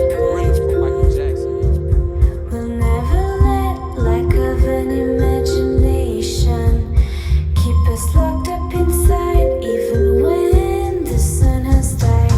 Somehow in the city, it's summer in the city.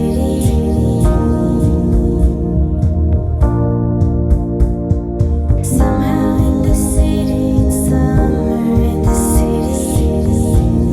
Everyone is born with good skin. Watch this.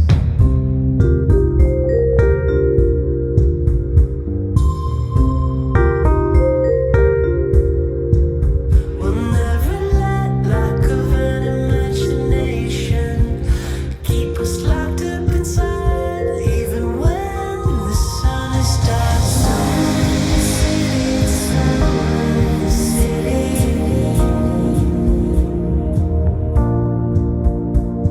Summer in the city, it's summer in the city.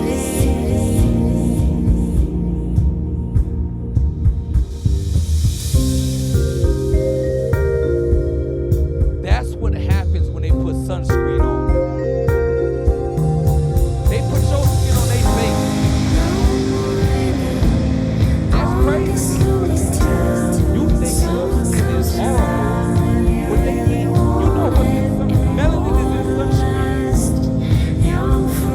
They putting what you already born with on their face. And they tell you to hate the color. Hey, if I could have found that, hey, you can stop. That's why they like, oh damn, I look black when I put sunscreen on.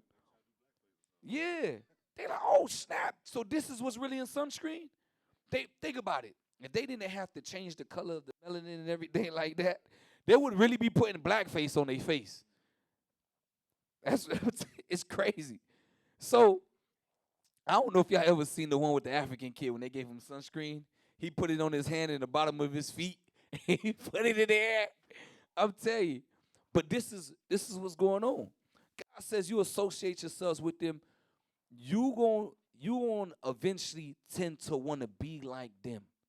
Lighten up your skin, all bleaching and doing all of these things. It's bad for you. And you see what they have to do to keep their skin healthy. They put our attributes on them. They get melanin and rub it on their face. Look it up. What's in sunscreen? Finish it off. Isaiah chapter 9, verse 12. 8, verse 12. Isaiah chapter 8, verse 12. Uh-huh. Say ye not a confederacy to all them to whom this people shall say a confederacy. Neither fear ye their fear, nor be afraid. Sanctify the Lord of hosts himself, and let him be your fear, and let him be your dread.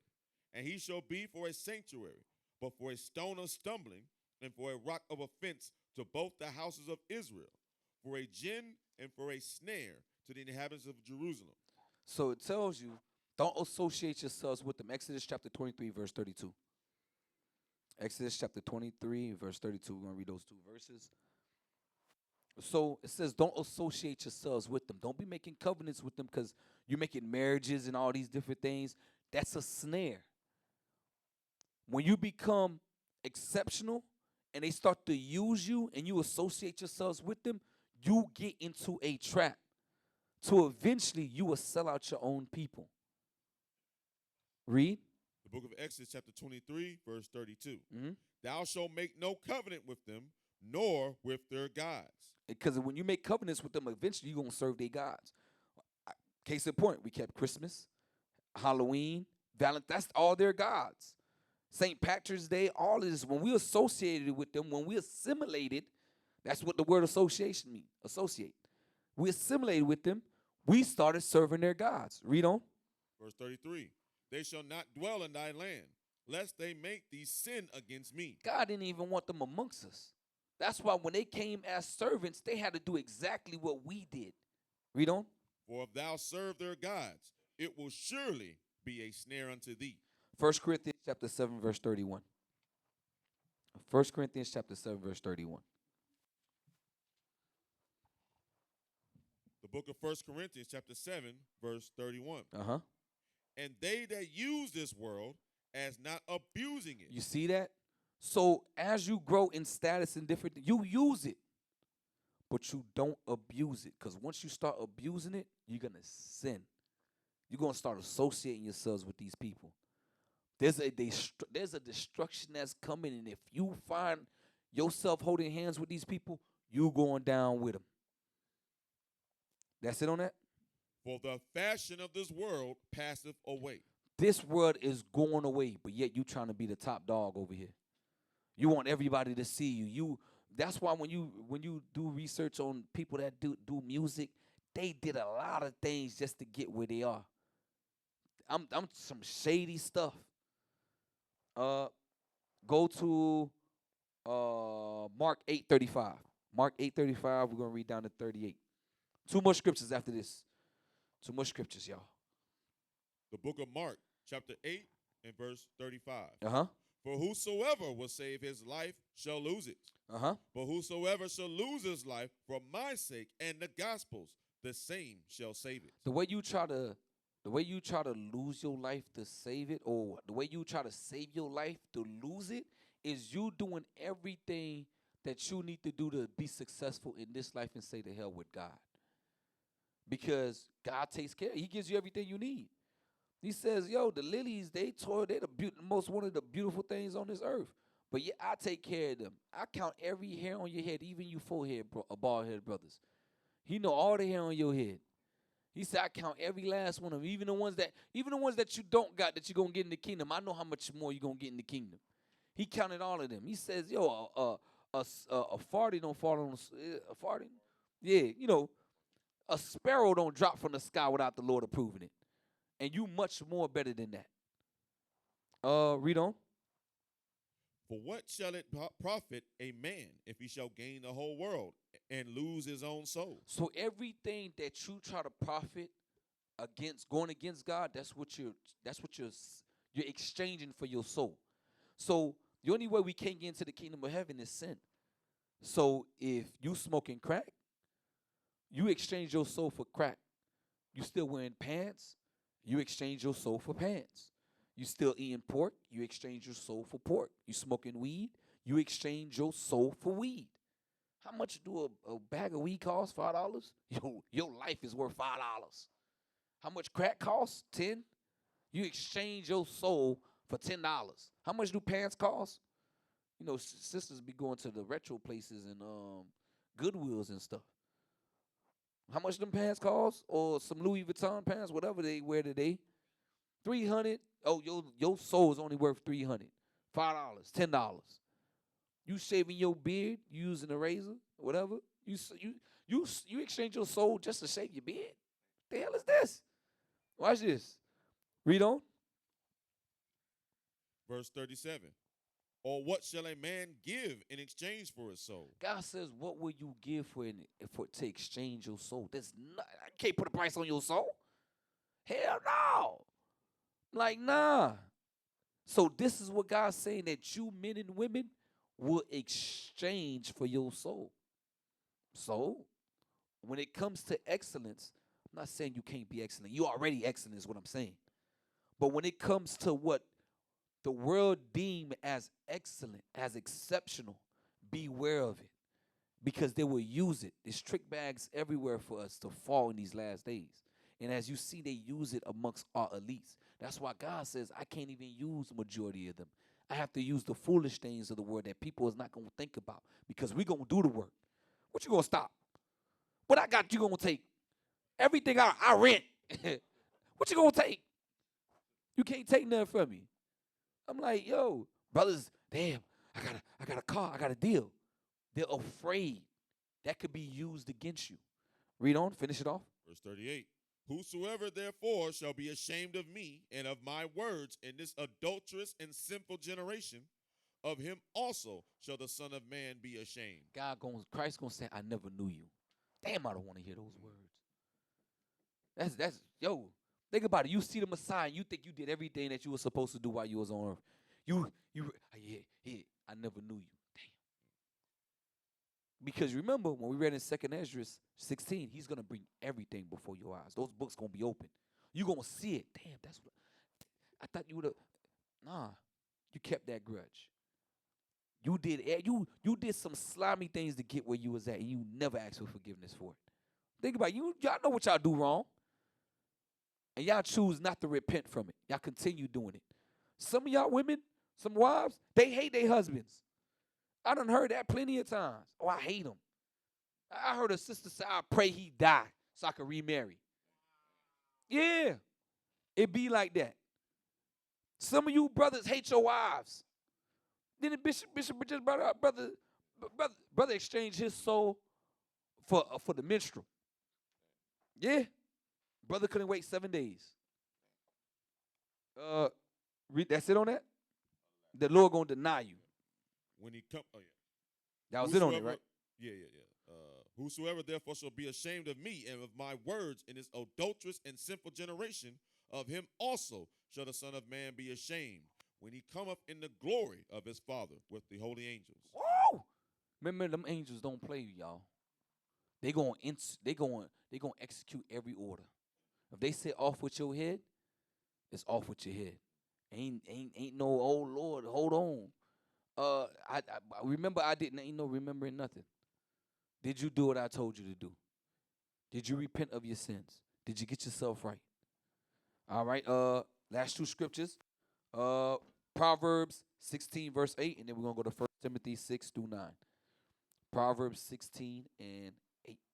The book of Proverbs, chapter 16 and verse 8. Better is a little with righteousness than great revenues without right. Ooh, read it again. Better is a little with righteousness than great revenues without right. Read it again one more time. Better is a little with righteousness than great revenues without right. Man, I'm telling you, you have little, you don't have too much to worry about when it comes to dealing with sin. But when you have a lot of revenue, you have more access. Think about it. When you got to go to these places, you've been to church before. When you're in the world, you was at church. You know you got some swag to you. You got other sisters in the church looking at you. These are people that's not with the word of God. The Bible is open in the church, but they're not using it. They're not living according to it. So imagine you in the world where it's all fair in games. It's the doors are open for whatever your desires are. You out in the world, you trying to make money. Now you got to worry about these big contracts. Now you making a contract with this sister. She's interested in you. You want this contract? Well, I like you. What you gonna do about it? And you married. Some brothers gonna hit that. Sisters, oh, listen, you want a promotion. Well, this is what I want. What you gonna do about it? Revenue, read that part again. Better is a little with righteousness than great revenues without right. So you're going to have great revenue, but you did a lot of nasty wrong to get it. All right?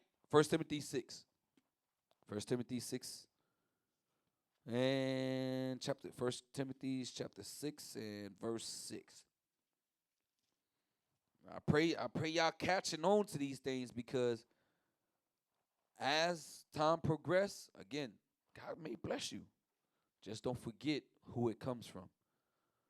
And I pray that you don't sell out your people in getting it. Read that. The book of 1 Timothy chapter 6, verse 6. Uh-huh. But godliness with contentment is great gain. Mm-hmm. For we brought nothing into this world, and it is certain we can carry nothing out. Mm-hmm. And having food and raiment, let us be therewith content. It says, be therewith content. Say if you have a lot of money, be content with that. Don't be trying to, it's a race to make the next million. Be content with it. Read. But they that will be rich fall into temptation and a snare, and into many foolish and hurtful lusts. Read on. Which drown men in destruction and perdition. Uh-huh. For the love of money. So money. it says, which drown men in destruction and perdition. Who is the son of perdition? These Edomites. You're going to fall right along with them, because most likely you're going to be associating yourselves with them, making contracts and covenants with them. Not saying that you can't make business contracts, but it's to the point where you associating with you always around them. You ain't at the Sabbath anymore.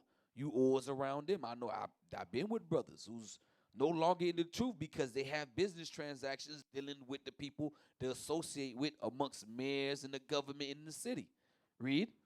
For the love of money is the root of all evil, which while some coveted it after, those great revenues, they have erred from the faith, and pierced themselves through with many sorrows. Read on. But thou, O man of God, flee these things. Do what? Flee these things.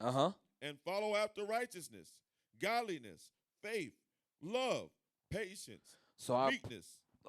Read it one more time. Read it one more time. But thou, O man of God, flee these things and follow after righteousness, godliness, faith, love, patience, meekness. Read verse 12. Fight the good fight of faith. Lay hold on eternal life, whereunto thou art also called. That's what you was called. That's your profession. Read.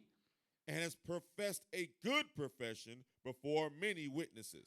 So, brothers, be content with what you have. If you do gain things, just don't sell out your people to get it. All right? The class, black exceptionalism is black excellence. They use it against us in numbers of ways to divide us as a nation. And I pray y'all glean something from this class. Again, I'm off from Nashua, San Antonio, y'all. Most High in Christ bless. What is a nation?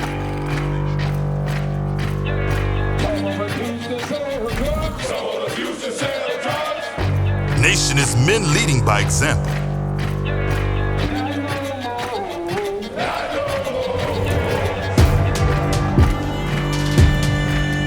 Nation is family.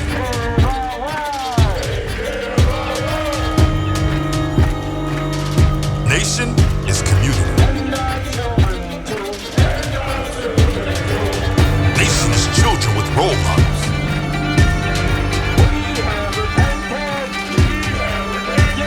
Nation is unity.